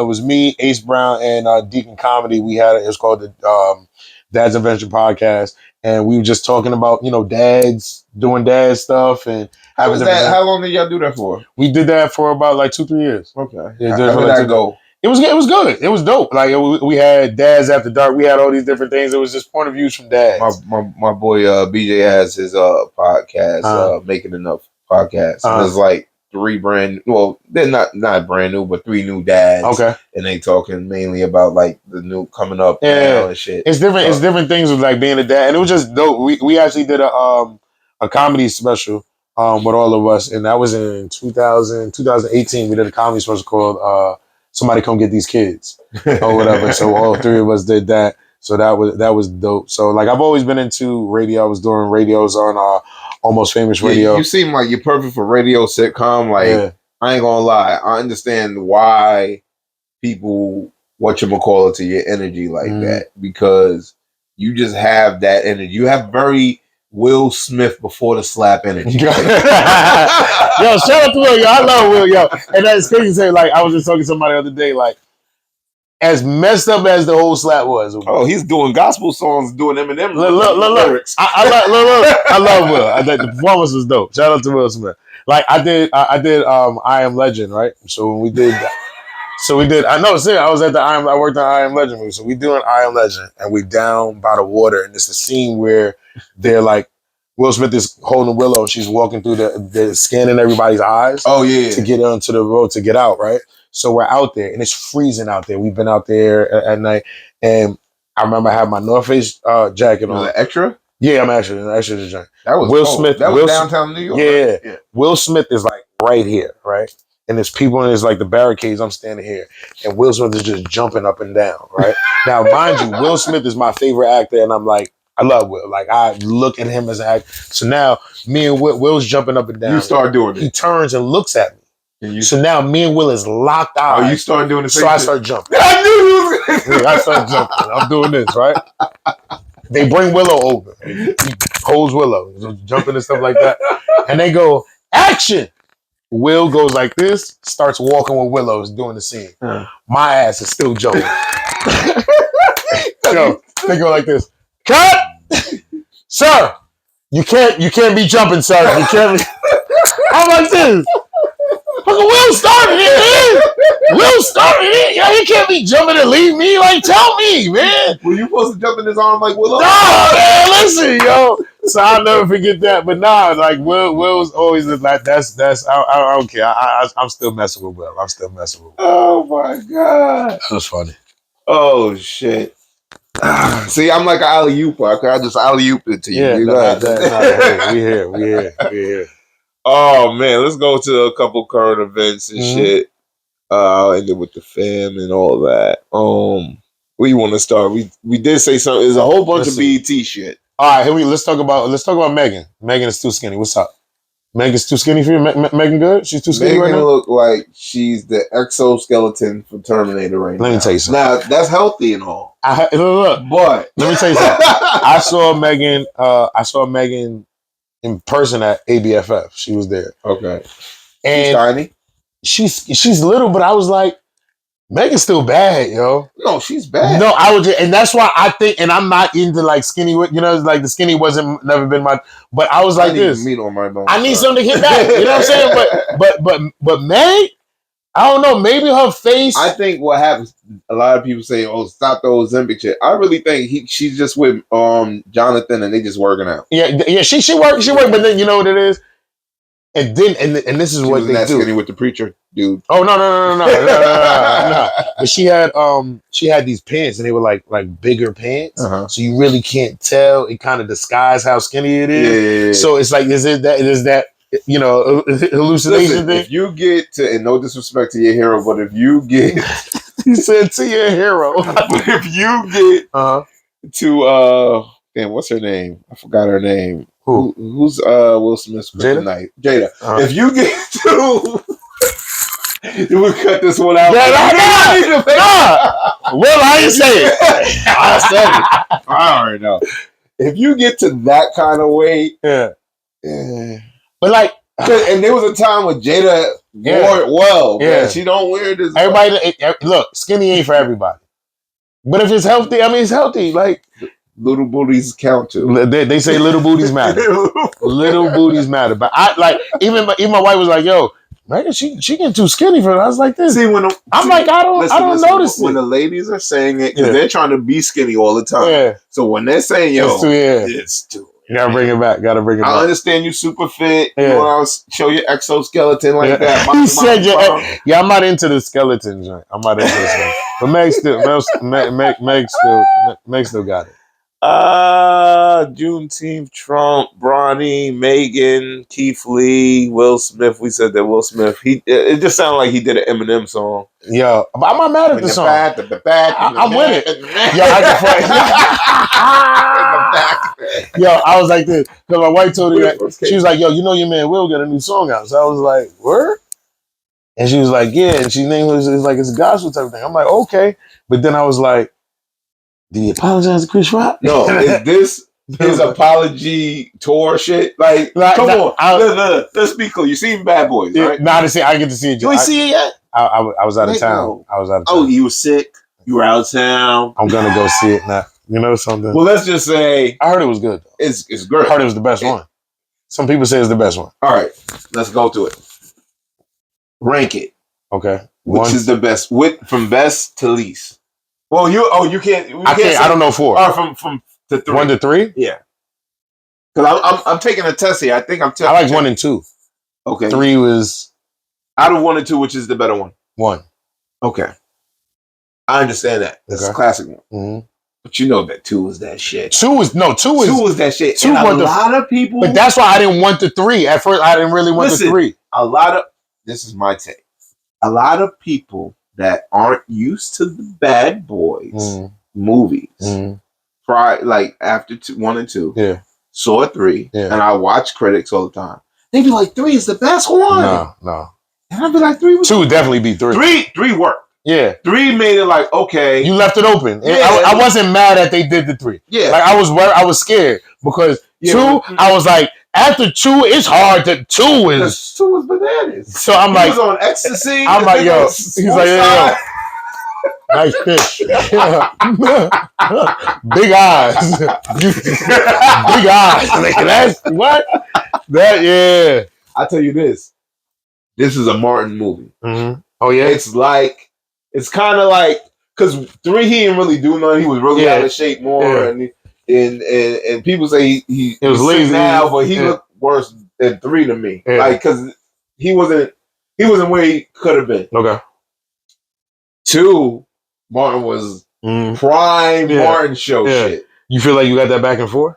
100%. Oh, okay. This is basically Martin takes the driver and Will takes the passengers. Wow. You get Will, but you don't really get. I think you get Will in this, and you don't get Mike Lowry. If you want me to be honest, okay. I think you get Will Smith in this movie, and you don't get Mike Lowry, and you get Martin from the Martin Show in this motherfucker. Gotcha. Because he's just doing whatever. It's all right. Gotcha. You know what I mean? But 2 would be that shit. But certain people be like, I don't like 2. It's 3. I'd be like, whatever the fuck. That niggas is talking. But he did Will Smith. He's on whatchamacallit tour to me. Apologize to him. Yeah. I mean, what you expect? Because if not, you don't need to apologize. He's not out. He's not. He did what he has to do. The only person he need to worry about is Tony Rock. Yeah, he was like Tony Rock. Shout out to Tony Rock. I just saw him a couple of weeks ago with Takara out at the NJ Pack. I believe everything that. Yeah, he was like this. Now it's on site. I believe that. Yeah. He like fuck the bodyguard, whatever. Yeah. Listen, Rick Ross' bodyguard can't do shit in Canada, let alone. Yo, that's crazy. Oh shit! What else we got here? Angela. Oh, Angela with the gun bag. Did you see that? I saw the gun bag. Yeah, I was like, what's she doing? You know what's happening? Gotti. Yo, when she was doing it, I'm like, she's the rebel child. Listen, stop. Well. She is. Because I won't say the rebel child. She's starting to look like her mom, but they don't know that's not her mom. Yeah. They don't know that's not her mom. Right? Yeah. But I'm saying like with her, I feel like she's just living like, all right, look, okay, I'm grown. Like that's my thing. She still has that Preacher's daughter? No. What was the business they had when they first came out? Cupcakes. Not cups. It was like Turksies, whatever, pastries. Pastry. Yeah, she still got that. I think she still kind of got that aura on her. Yeah, for certain people that look at her. You know what I mean? But that's what I feel like. That's where people gotta let that go. I know. Because that's why I look at the don't get a gun purse and aim it, and don't get a gun purse and be black and have that on you, because these people will shoot you. Yeah. And won't they? Oh, they shoot us for lease. Shit. The fuck? Don't have a gun purse. It was just I don't know what the listen. Have a bulletproof vest. You and Gotti need a bulletproof vest right now for everything y'all do, niggas. That person's crazy. Yeah. So we got that. Keith Lee is Keith Lee. You always are starting shit without even trying. Okay, like Keith Lee is single-handedly.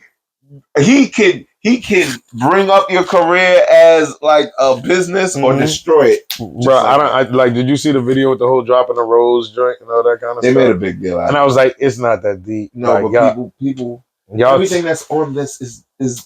But then he did something to him doing the little dropping the rose video and then saying no, that wasn't like, bro. Why drop the rose? Why show it? Why are we videotaping certain shit? Yeah. You know, they ran up on him thinking he was DDG or DDG or whatever. I don't know. The one that's with the Little Mermaid. The guy that's like with the D boys, but he tries to hide. They ran up on Keith Lee thing. But they look simple. I can see. Yeah, but my thing is, everybody knows in this thing right now, his name is out there. You got to take advantage of that moment. So he said, now I got to take advantage of this. Let me drop these. Because now some people might not even know who Keith Lee is. Oh, yeah. But they know now. Oh, yeah, they're going to go, everybody's researching who's this. Man, I ain't going to call you the T word, but I was about you. But you causing problems. But shout out to Keith Lee. Eddie will kick ass. So I want no problem. Yeah.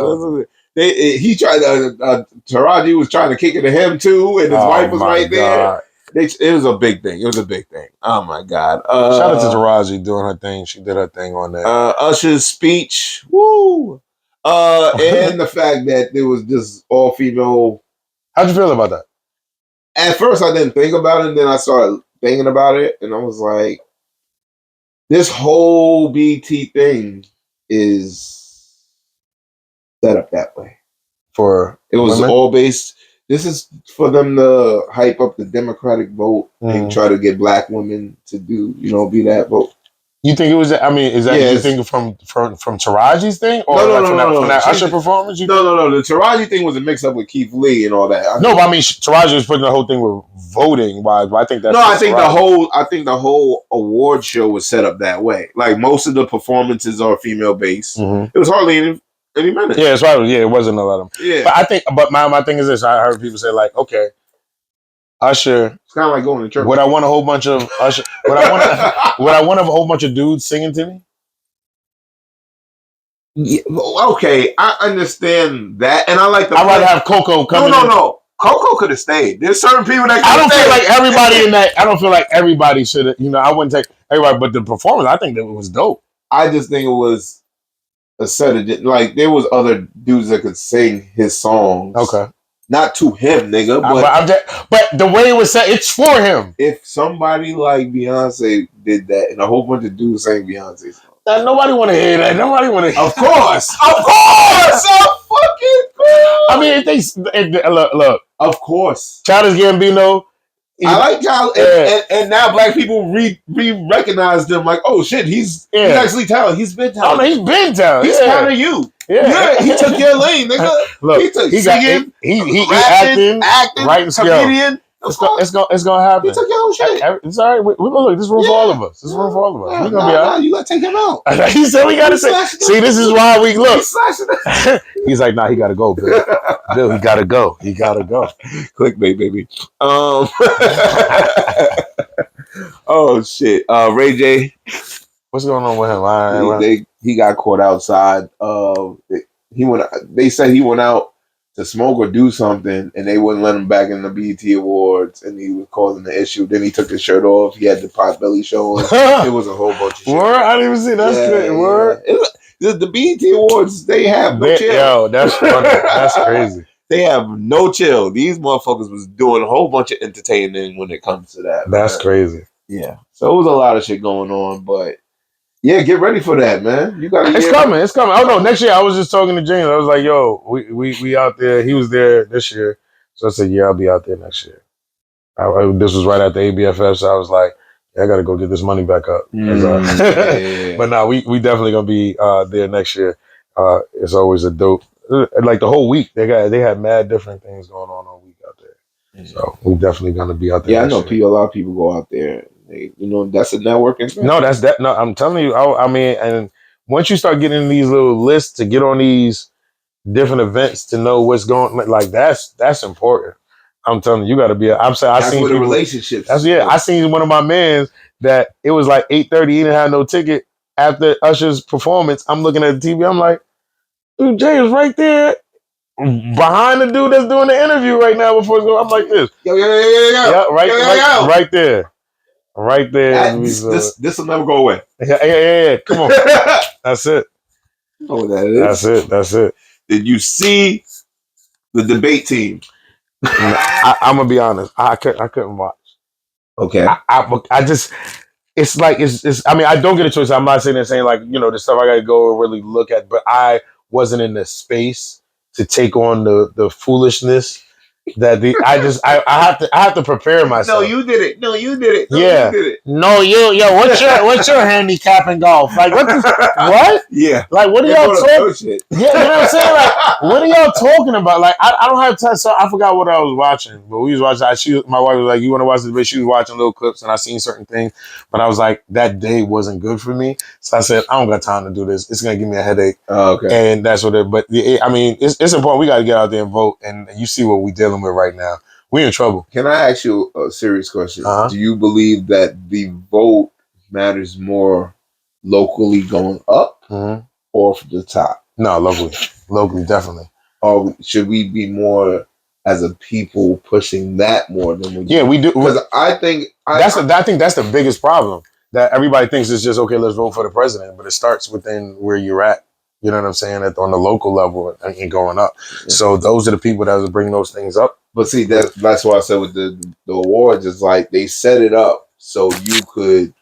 It's basically, let's be clear. When a debate come, when they want to get their voters, they gonna go to black folk, be like, man, can't do a little song and dance so Negroes can like what we like. And that's kind of what it is. It's always been that. There's people that's repping for this side. But now let me ask you this. Like, I feel like we was talking about this on the podcast kind of thing to where how much of the impact do these celebrities have, right? They have more impact than the regular folk. Yeah. So now my thing is, okay, yes, I want to come. It depends. What are they using their platforms for? You got some people that they stand with this without the money. You know what I'm saying? The stuff that they're doing out in the community. We're seeing them on another level, and I think that sometimes the credit gets taken away from them because they think they're just getting paid, and that's what we out here pushing. But there's people that's really out here in these streets trying to get people to go out here and vote, and it's not. And then they're using their platform to do it. Like you remember when they had the whole Rock the Vote when Barack was going on? Yeah, it was all the no. Rock the Vote wasn't that when whatchamacall was who? No, that's Vote or Die. My bad. Yeah, I'm getting them mixed up. So that's when so they had, all those different things was going on, but it was like, it was waking up certain people that would never even think about. Rock the Vote in the 90s with Clinton? When was the? Or maybe they might have brought it back or whatever, right? When Barack was running. That's when Jesus did the president is black and all that. But my thing is, they in that time frame they always was trying to get the younger vote because before they always relied on the older vote. I'm just saying in general that right there opened up voting to certain people that would never vote. So that's why I'm not mad at the way they're doing because it sucks right now. These kids right now, everything is if it's not on social media, they don't know nothing about it. You know what I'm saying? That's where they're getting their facts from. So if that's where I got to go put it, and that's what I'm going to do, you know what I'm saying? That's what you got to do because somebody that's on Instagram all the time, a young person that's able to vote now, might not even be thinking about it. But then they see they artists out here like, yo, you got to get out here and vote, or this and that. Now it's like, vote for what? Now you might learn a little something. Yeah. You know what I'm saying? Sometimes you need that, but then it starts at home with the foundation, with the parents. You know what I'm saying? What you dropping off of them. So basically, it was just two motherfuckers going back and forth. Mm-hmm. I mean, I tell you, I don't have a problem with it. The bad guy's gonna win, and I don't mind the bad guy being the bad guy as long as he owns up to being the bad guy. I'm the type of person is show me who you are. Because I don't like the passive shit. I don't like passive shit. Because I like to figure shit out. I'm one of those guys. Like, I can't break my brain over trying to figure out if you really genuine about it, or you just doing that to play your games. If a motherfucker don't like me, all right, you over there. I know how to address it. I know how to move it. I know how to move it. Yeah. But it's looking like the bad guy's going to win, and those 4 years of whatever. He said, "Look, get ready." Listen, man. President AARP is not going to work. Listen, they both taking naps. Well, one is on a boost. No, did I say that one? One is on Monster Energy drink. Monster Energy drinks, yo. That's crazy. That's crazy. I had this joke. I was coming up with lines and shit. Do people try to come to you with all the jokes? time. All the time. I don't want to do that, but but I want to do that like that. But I was like, shouldn't like hermaphrodites be mad at trans people? Hey yo, like shouldn't they just be mad? You're born like this. Like they're set up for that. You niggas are infringing on the hermaphrodites. Y'all are taking over. I'm not doing. That was him. Listen. I'm for the hermaphrodites. Let's make hermaphrodites great again. Hey yo. Yep, we know this. Not for me. I'm just saying. I mean, whatever. Teach his own. I'm just trying to make sure that everybody, it's on the even pill. Yo, that's some more, but we're not. I mean, that's the borderline of it. Nah, you good. Shit. The Bronny joining with I'm happy. The nepotism. I'm happy. You have anything to say about that? I'm happy with it. Like LeBron did what he was supposed to do. That's right. You know what I'm saying? That's his son. And my thing is this: he's there now, and he's in the league, and now it's on Bronny to get ahead and do what he does after that. Yeah, you know what I'm saying? I can open the door for you, but after that, we got to see what we can get ahead and do. So I'm not mad at that. Yeah, but also you got to think about it. Like this has happened in history before with sports and shit. Griffey Jr. Yeah. So it's happened before. It's on what you do after it. You know what I'm saying? And this is why I set things up. And if I'm able to get ahead and do that, and it's not like Bronny was a baseball player and he's not talented or whatever. Yeah. He's gonna have to work. He's gonna have to grow. He's not his father and all that kind of stuff. But he's gonna work and he's gonna do whatever, and he's in the league now. What he does after it, he does after that. Like LeBron did his job. You know what I'm saying? Now it's on Bronny to get ahead and put the work in, and it's just that everybody's a critic now. Yeah, you gotta be. I mean, that's everything we do. You know what I'm saying? It's like, I just sit back and be like, Jesus Christ. Yeah. The thing about Patrice too, I wanted to say is I felt like he was a good mix of Pryor and Carlin. George Carlin. Okay. Yeah, I think he's a good mix between George Carlin, like the way he could honestly be himself on stage and use that as material, and how he could break down society in his head and use that and twist it on its back. I think that's where he got a lot of that from. Yeah, some other comedians. I just wanted to throw that in. No. Yeah, it's on style and people what people like. A lot of people, you know what I mean, they like different style. I like a lot of. You like to think? I'm a thinker, motherfucker. See, that's tell. I like you. So you like Chris Rock? Now, all right. I like Chris Rock's. I like earlier Chris Rock. I like more Chris Rock after later. Well, I don't get it twisted. I forgot when the Chris Rock had which one is the one where he's in Superman can't walk. What's the next? Aquaman can't swim.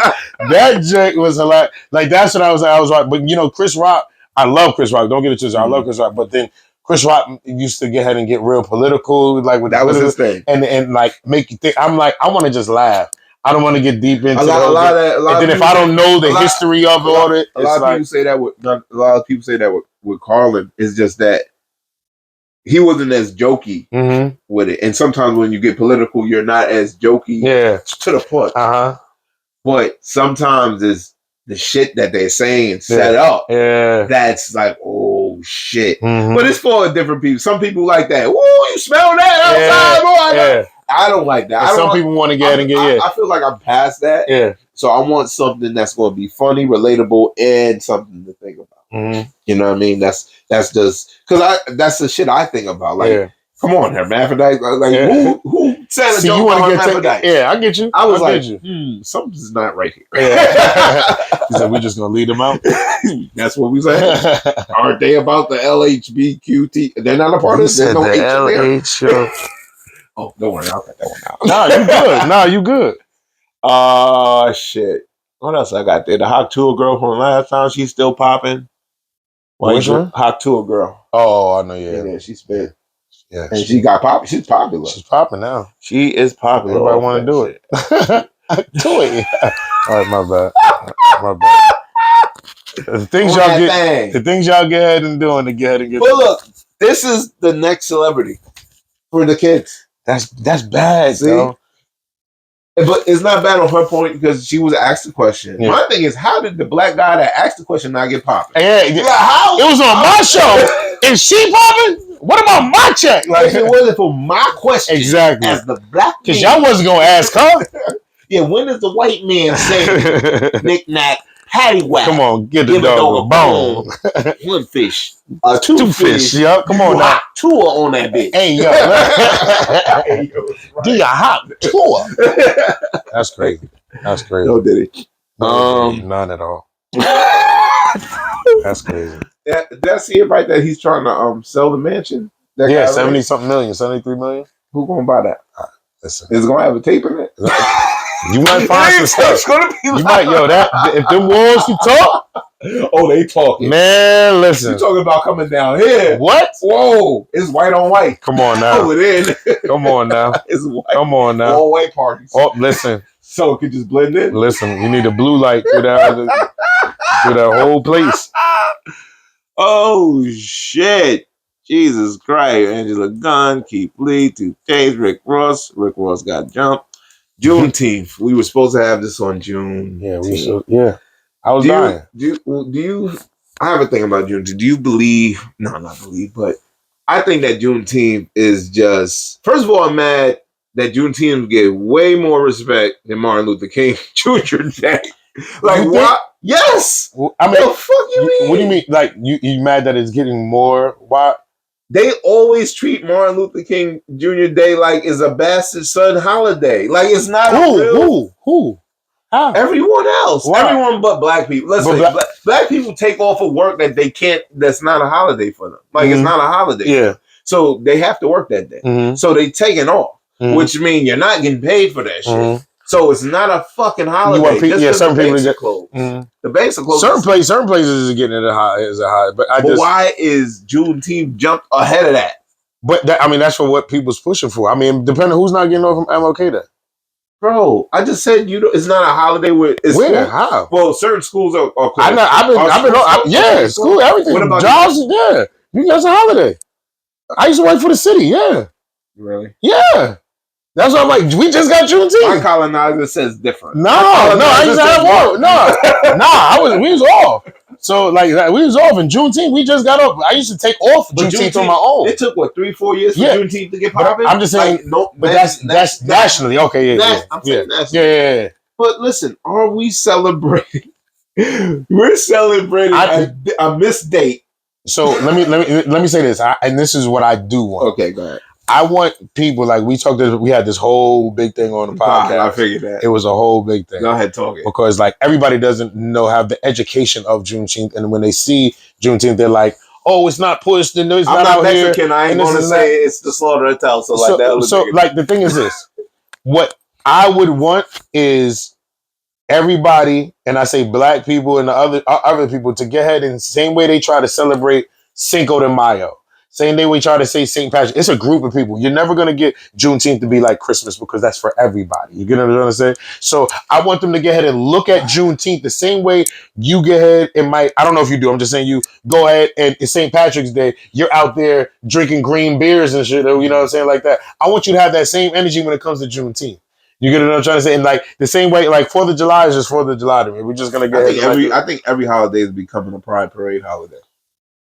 Yeah, I mean, they're kind of sinking into everything. I mean, that's a whole nother discussion. That's a whole nother discussion. So that's why I feel like with that, I just want them people need to be more educated about it. Well, this is my and people complain about stuff that they're not even going to do the research on. All right, from my understanding, I first of all, I don't believe no one was set free. I think they just was like, you're not slaves per se, but listen, you got to do this, that, and the third, and this is how we doing it. And the big slavery is, the penitentiary system. But we're still going to act like you're free, but you're not really free. Because when it comes to slavery, it's different types of slavery. It's mental slavery, physical slavery, spiritual slavery, economical slavery. We're all economical slaves to the system that we live in. I know that 100%. There's nothing you can say to whatchamacallit about that. Now, the system works better for other people than it do for some other people. Like, there's a difference with that.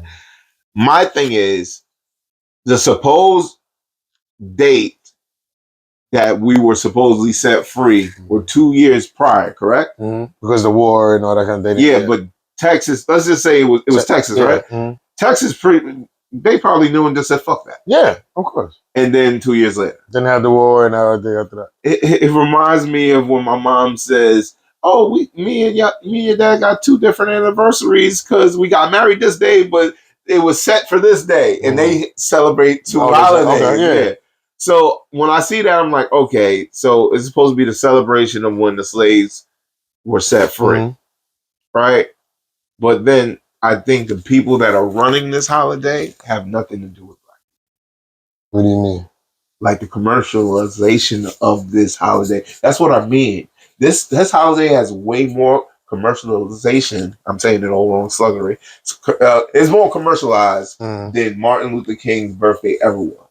Martin Luther King's birthday is like if St. Patrick's Day was just for people in Ireland, right? But it became broader where everybody is excuse for everybody to drink. Cinco de Mayo, everybody to drink. When it comes to black people, they don't have to learn about our history. That's why the Mexicans they don't have to, or they don't choose it. We don't get ahead and put it out there. We got some of our own that don't go. The educational system is not set up for that. You're set up to learn. We were slaves at one point. I get that. So now what's the Frederick Douglass. So what's the change? Huh? What's the change? As far as what? What's the change there? If that's what is going on in school now, it's like, okay, you got to start educating your kids. But people outside of black people still don't know what it is. I'm telling you. Okay, yeah, they don't want to know. When Kendrick did the shit on Juneteenth, yeah. Some Mexican guys were a little upset because there wasn't no Mexican representation. Yeah. And the dude was like, oh, yeah, Juneteenth was supposed to be, I think that it was a slaughter in Tulsa. So they don't even know. They're mixing shit up. But that's educated. Right. And then the education that's out there, and it's for people that want to be educated on. There's people that will see it and they just want a day off of work and don't care about what it means. That could be black, white, whatever. It can be exactly. Yeah. So it's on the fact of when we're putting it out, how we putting that education out and it starts if we're putting it down. Let's go to the kids. All right. And all that. First of all, when it comes to the holiday, I think some black people need to get involved into how the shit is being run because it's being run by corporations that aren't majority black, right? So they know. This is the new holiday. We're going to capitalize. We're going to put June t-shirts out. Not saying black people aren't, but this is a part of it, right? So that's going to be an existential part of that system working, right? And then, but I feel like there's so many black organizations that are doing that too. I think the black organization. Well, I think they get paid off. No, that's not, and it's not. It's not. And I'm saying they get paid. But not necessarily to do the shit that would change. I can't agree with that. Maybe you're in corners. I'm not in. That's the thing to where I like to hear that side, but I feel like there's other sides that there are people out here working. But it's like if you don't know, you only have that one view of it. Well, yeah, you got people that's on the street really doing it for the people. Yeah, but there's organizations. I'm not trying to say nothing from them. I'm saying that. So take Bergen County. Let's take Bergen County. Go ahead. Juneteenth. That's not run by white. That's run by the NAACP. Oh yeah. Yeah. They've been doing it for the past, let's say, I'm gonna say 8 years, maybe more than that, in the park. Oh yeah, how many people? How many people are going overpack? They went overpack. Then they put the Juneteenth. What's that? Then they make like a whole. Oh, they did the Black Lives. That was Black Lives Matter. That was Black Lives. But I was just saying they have the Juneteenth parade and all that. I mean, not the parade, the whole thing out there all the time. But how many people is out there actually going out there? They having it, but we not celebrating. But we'll go when it's time to go see the fireworks 4th of July. Everybody will be out there packed up every day. Well, 4th of July is tomorrow, but but hear what I'm saying. Yeah. We have the same type of joint at in Overpeck Park that is not packed out when it should be.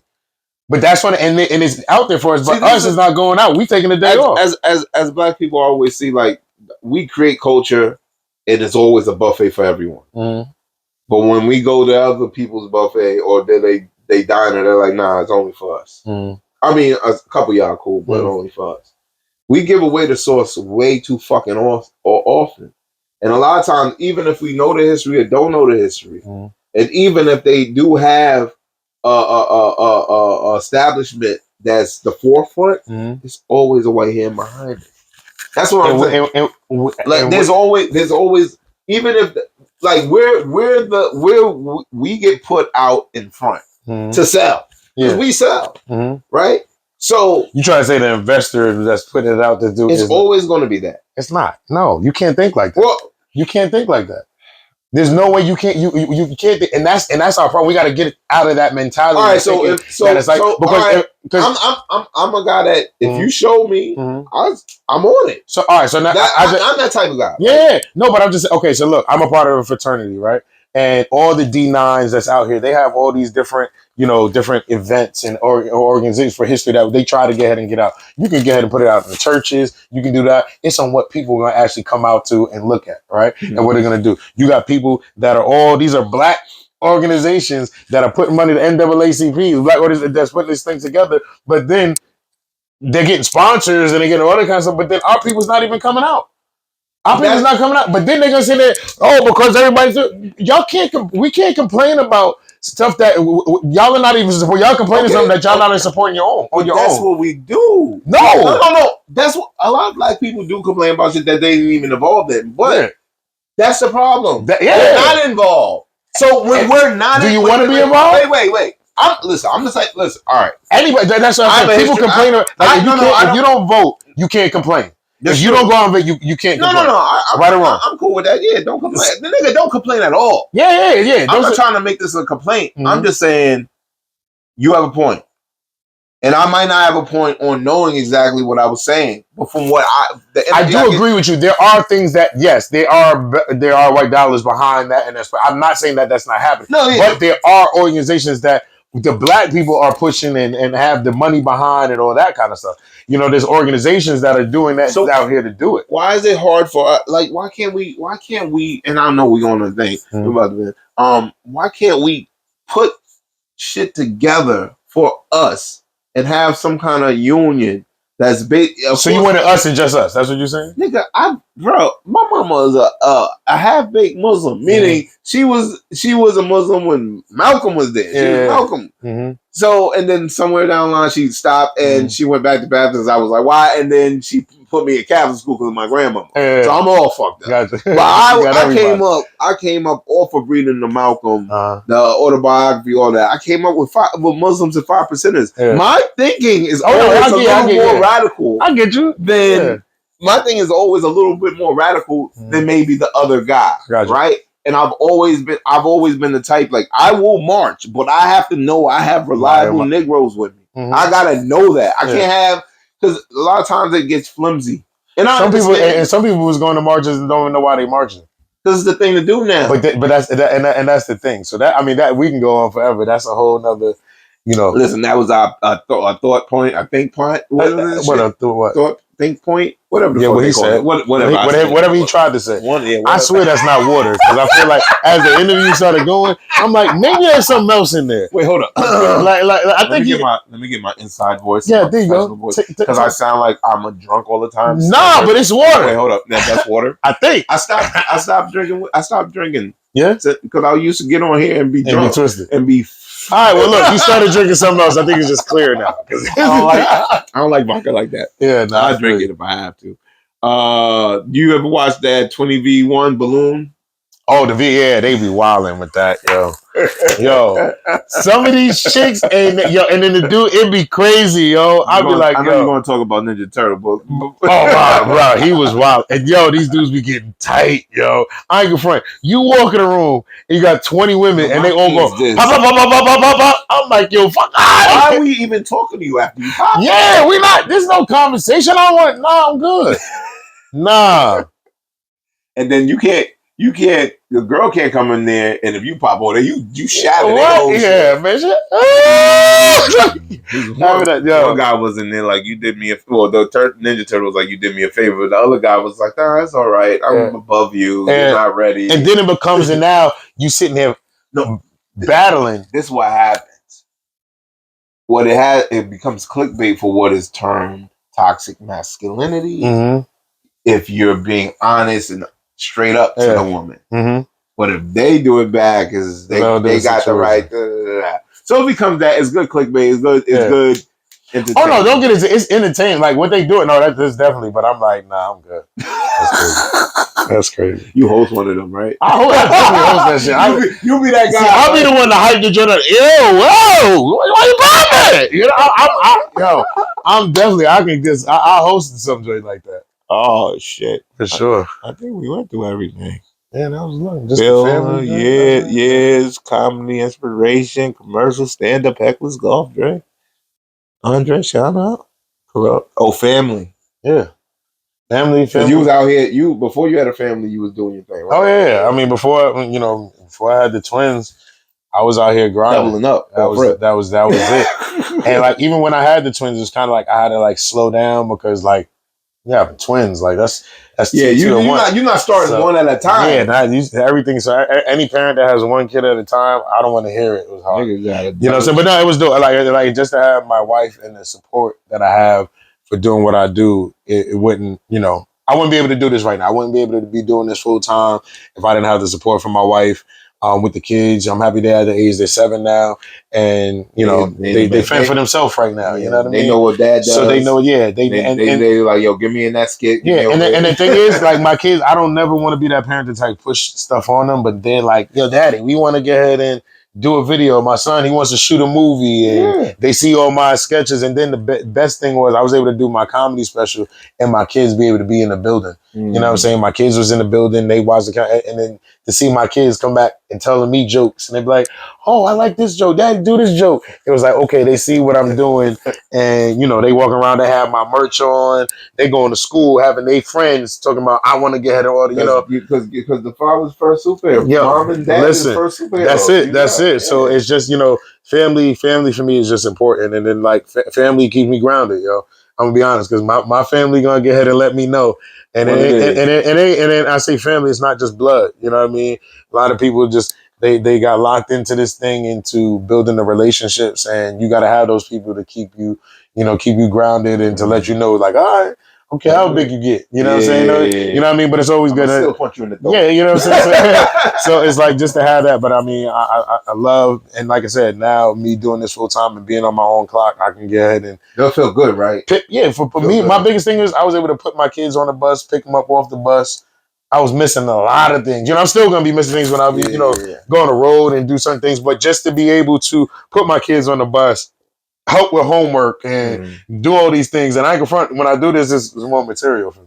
You know what I'm saying? Yeah, so everything is material. Everything, my life, every day is material. You know what I mean? So that's I think comedians are the last stand for free, whatever free speech is today. I think it's the last stand, and that's why it's so important when they try to cancel, cancel's just become a joke. Yeah, you know what I mean? It's just, to me, it's more promo. Thank you. That's it. Thank you for the promo, whether y'all like it or not. That's it. Fuck that shit. Yeah. This is dope, man.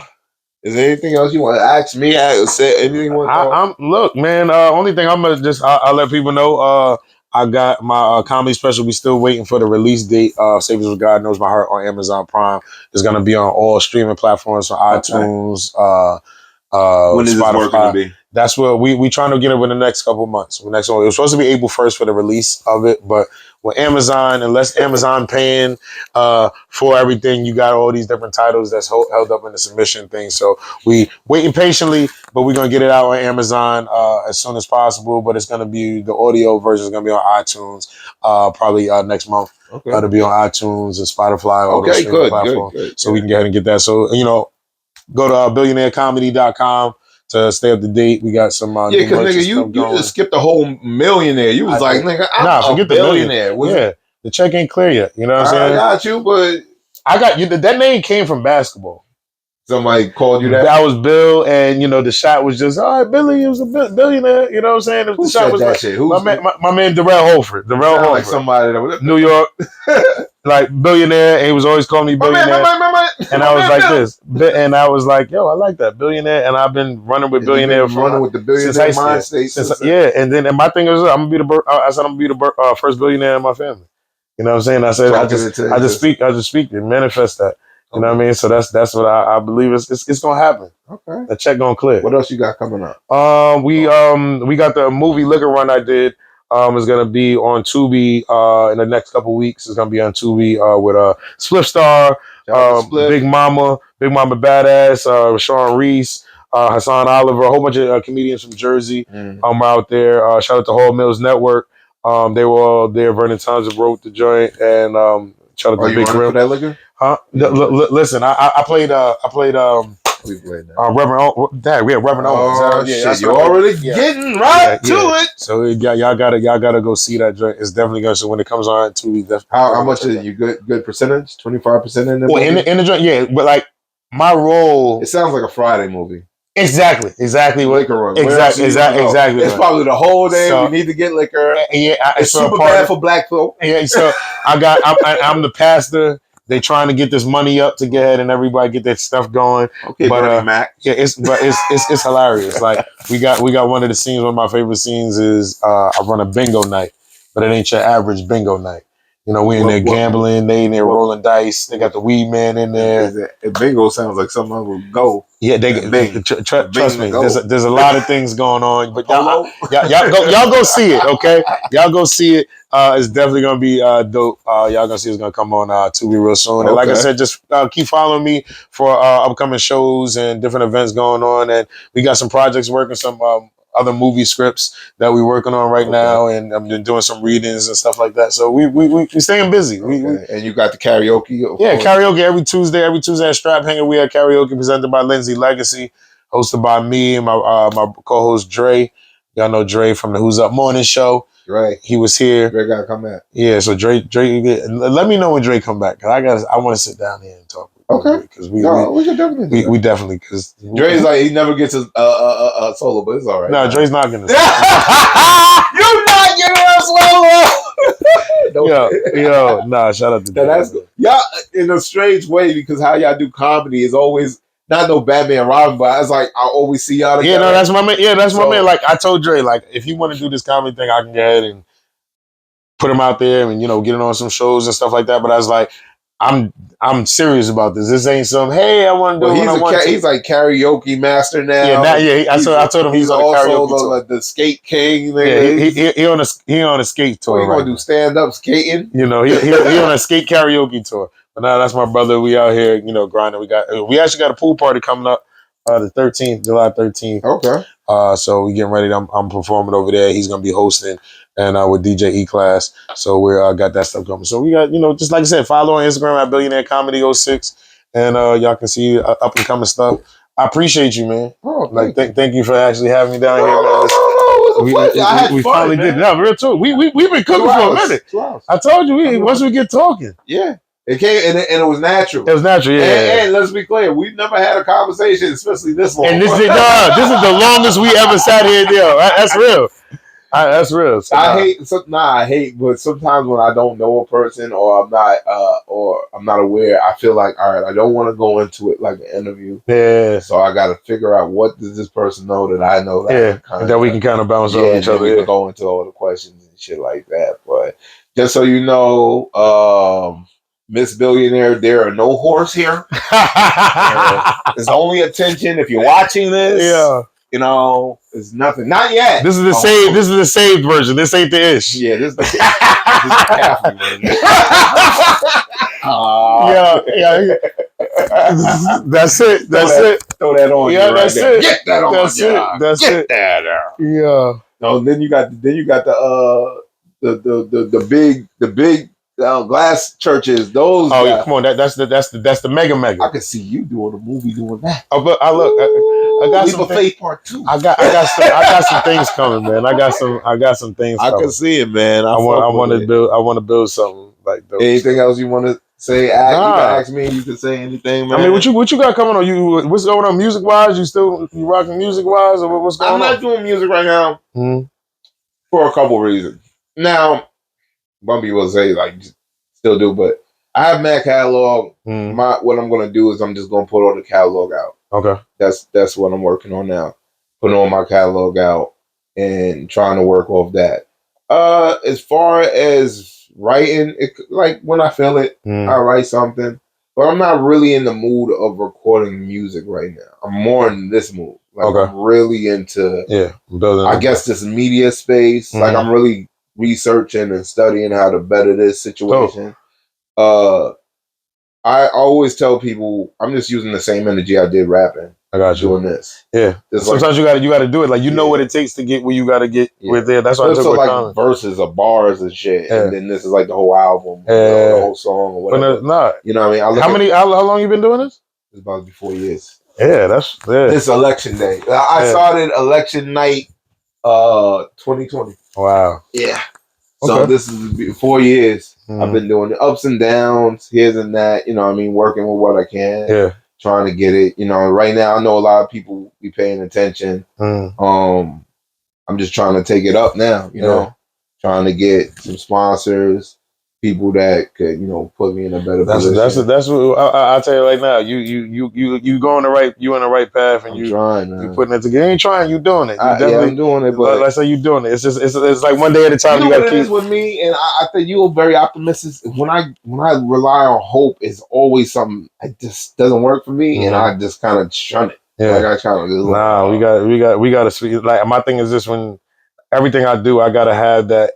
Bring that energy towards it. No, I understand. And speaking, you know, and walking in that, and I don't care what it looked like. Like I got it on my back. It says "Walk by faith, not by sight." You know what I'm saying? I gotta tell you something though, because I've had some people in here the last couple of days, very godly people. I met Dr. Period. He's very in that space. He does like music that reflects that, and even Sneaker Preacher, and he's like, "Come on, church." I was like, this is the energy that I need to be around. The energy I need to be around. Sometimes I feel out of pocket. I try to go before shit pop off. Yeah. That's my, like, I was like, let me get out of here before. You know what I mean? Like, even in Hackers, like, I'm cool because family there, friends there, I'm cool. But sometimes I just be like, let me go. But I'm going to take your advice and just feel more of that energy and that positive. My thing is to bring that joint with you everywhere you go. And don't just say it. Believe you. It's really what you put out there. Like if I can say, I can't say, yo, I want to be a billionaire, and I'm like this. I ain't gonna be no billionaire. Yeah, you know what I'm saying. And then just backtrack. And you know what I'm saying. So if I gotta walk like that. Like I didn't say I had a difficult day. I wouldn't say I had a bad day, but I knew I had this show today, and I was like, let me make the most out of it. Like when you asked me how you day, I was like, it could have been better. Could have been better, yeah. You know what I mean? But I wasn't trying to dwell on that. Yeah. And even talking with you now, I was like, it could change the whole mood. Yeah, it changed the whole mood. And then I'm thinking about, I was like, I've done this before. I could get out in the same pocket. Yeah. So I you know what I mean? It's just something. And you know, and I'll be honest with myself. One thing is like with stressing wise, I'm like, I have a lot going on, but I'll tell myself like I'm gonna get through this joint. I'm gonna get through it. Like today is just one of those days that I gotta go through these hard patches. And I look at my career and everything that I'm doing, and I'm like, yo, this is hard when you're an entrepreneur and you out here chasing after a dream and do like I don't have a plan B. Like this is it. This is it. Like sink or swim. Yeah, you know what I mean? So now when I'm going out things, I don't have time to be sitting in stress. I'm like, nah, this is when we gotta keep going through it. You know, because now what happens, this is only gonna make us stronger because This is just at this level. Yeah. What happens when you get to the next level? You gotta keep. You get what I'm saying? There's gonna be something else that you're gonna have that day. Even so we gotta keep OGs, pushing. You gotta they're still working. Yeah, you gotta. Everyone's still working. You gotta keep pushing. You gotta push through these things. Like these stresses now is at this level. The next level is gonna bring other stresses and stuff like that. So I'm just saying, like you get, because now if you look back for you, look back to year one compared to now. There's so many things that you've learned since. I didn't want to start the pod because I was like, I wanted it to be perfect. I wanted to do this. Stop trying to be perfect. Just be yourself. Yeah, because the reason why I do it too is because I'm able to be myself here. Yeah, and on a record I could be myself, but it's still got to be packaged in a way that is convincing. The biggest thing is, like you said, being yourself, yourself the whole time. And I think once you start being yourself, and for me, it's like being myself and walking in my purpose and not questioning anything. Like this is what I want to do. I know I'm supposed to be here. I'm not questioning if I should be here. I'm not questioning should I do this. I know I have the talent. I don't need nobody else to tell. I don't care if you the biggest producer. Like I'm one of those that I've always thought about, like the whole comedy special. That wasn't through nobody else. I said I want to do a comedy special. We're gonna invest in ourselves. We're gonna get people. We're gonna put the work. How many years in? Was it 12 No, years? I just did it. We just did it. Yeah, so it's 13 years. It's going to go, going on, it's 12 years, going to 13 years. So now for me to get ahead and do that, I'm like, yo, that just took me to a whole nother level to where I'm like, just imagine I have big investors and all these people behind me. So now that I got this package, when I give it to them, they can be like, hold on, you did this by yourself? I'm not waiting for somebody else to say, hey, let's shoot this. No, I already got something going. Get it done. And I'll go ahead and do it. I'll do it my next one by myself if I got to do it on a bigger level. What's my man? Domino Effect. What's Ali Sadiq? Yeah, Ali Sadiq. Ali is a beast. Ali is a beast, he has that where he sits down. Now, wait a minute. No. Storyteller. Yeah, and he puts you there. He take you like the whole, and he's like, hey. Every dream. But I'm just like, one of my man, Cletus Cali, shout out to him. He said he was opening for Ali for like 3 shows. Mm-hmm. Right? He had 3 shows. And 3 shows back to back to back. He said, yo, every show, 6 shows, 2 shows a night. Every show, he did an hour. And every hour was different.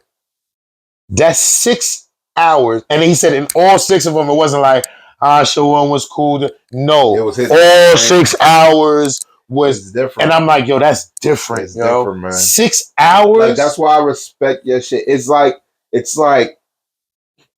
an ill ass, it's like battle rap, but it's like battle rap with the system battle rap has, but it's like the old freestyling battle rap where you kind of have like a verse prepared for everything. Yeah, like when we used to rap, we didn't have a month to set up to write something about a nigga. We had to have our joints nice for everybody. Yeah. So it's kind of like that. You got to have all this. You got to be right. And that it's crazy. Like I go on my phone and write little notes and stuff like that, just putting things down. Now I was like, okay, I want to test this out. Like when I built the special, this was the first time I built the whole joint out. I was writing with Cletus. I was writing with Ace. And I'm like, yo, here's the joke. What y'all think about this? And we punching stuff up.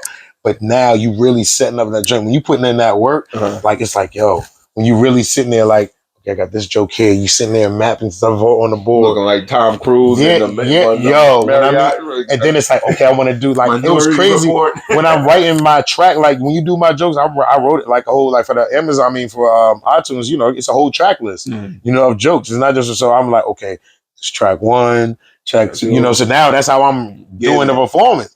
But, okay, we got to start strong. We got to punch them here and then we got to end strong here. You know what I mean? So now that whole preparation. You have a strong beginning. Yep. You can't lose them in the middle. Yep. And then you got to bring it home. Good. Exact, bro. And there's probably going to be a joke from the middle or the beginning. That's going to come back. That's going to come right back. Got to get that call. Yeah, I study. I don't do stand-up, but I study it like Godfrey. I fuck with Godfrey. Yeah. Who else is out here? Who's that? Nate Jackson or whatever. Okay, yeah. He's funny as fuck. He was at NJ Pack also. Oh, okay, yeah. Takara, but his whole shit is roasting the whole. Yeah, yo, but it's funny because like he'll be like, yo, turn the lights on. and a whole joint, and then he'll be like, "All right, look, if you don't want me to talk about, it, just don't look at it." yeah. But you know, it was some Prince shit? Yeah, I'm like, look, just don't look. You can save yourself. So it was definitely dope, man. But nah, man, keep doing what you're doing here, man. I definitely pull back through. You know. Hell yeah, you and Dre would be great. Nah, this is definitely dope. I had a good time. Dynamic duo time. That's it. Yeah, man, I'm good, man. Also, like I said, my music, everything I have, I'm going to incorporate it with the pod. So, you'll still be hearing music, whether it's old or new, but it'll be incorporation. Nah, drop that, man. So it's funny, like it's so funny to me. It's like I started doing the podcast, and to me, the podcast gives me more attention than. Well, at certain points, I had more attention, but it gives me a constant attention as far as people watching, and they'd be like. Oh, so what's the music? I'd be like, nigga, you was asking. When I was struggling. Where was y'all at? I had to turn left because y'all wasn't out here when I was in those showcases. When I was throwing graffiti and jumping on stages, y'all didn't give a fuck. Yeah, that's crazy. That's crazy. When I had Elmo on stage with me, with that nigga, he over here. Yeah, yo. That's hilarious. Yeah. When I had Elmo on stage. Where was y'all at? Where was y'all at? Where was y'all at? Y'all didn't love a nigga. Y'all didn't love a nigga. Yeah, I remember that shit. Yo. I could have been the new whatever person. Yo, that's hilarious, yo. That's hilarious. Oh, man. All right. Well, I guess that's it. You know what I mean? Yeah. This is, like I said, the almighty AWP Attention Whores Podcast, episode 50. Something. We ain't I'll count it when I get there, guys. You'll see it. Look at the description. I want to thank my guest. Yo, thank you for having me, man. Billionaire coming through. Yes, sir. Comedian extraordinaire. Yeah, man. Actor extraordinaire. Call it. Let's go down the list. We got to look. We hosting. Look, y'all need a host for anything. I'm going to be Taraji. You know, I'm going to be hosting at BET Awards one day. And you could call him Keith Lee or whatever the fuck you want. Yeah, call him. Switch his name up. Switch it up. As long as that check got the right name on it, I'll tell you that much. But yeah, man, we hey, yo, shout out to her for those bars, yo. She can. Oh no, she was out there. Yeah, not like Drake can't look at Has Drake ever been to the BET Awards? No, I don't think so. But Drake got. I think Drake is hidden. Have you seen Drake? I don't think I ever seen him at a BET Awards. They don't. You know, unless he was with Wayne, maybe. Nah, it might have been early Drake. Early, that might have been early. Drake, you got some explaining to do. That's it. Attention Whores Podcast episode, whatever the fuck. Yeah, my great host, guest entrepreneur, host. Family man, appreciate tailgater. Come on now, G16 karaoke blue, baby. Come on, man. What else you got? That's it. I don't need no more job. You ain't Jamaican enough? Yeah, all right.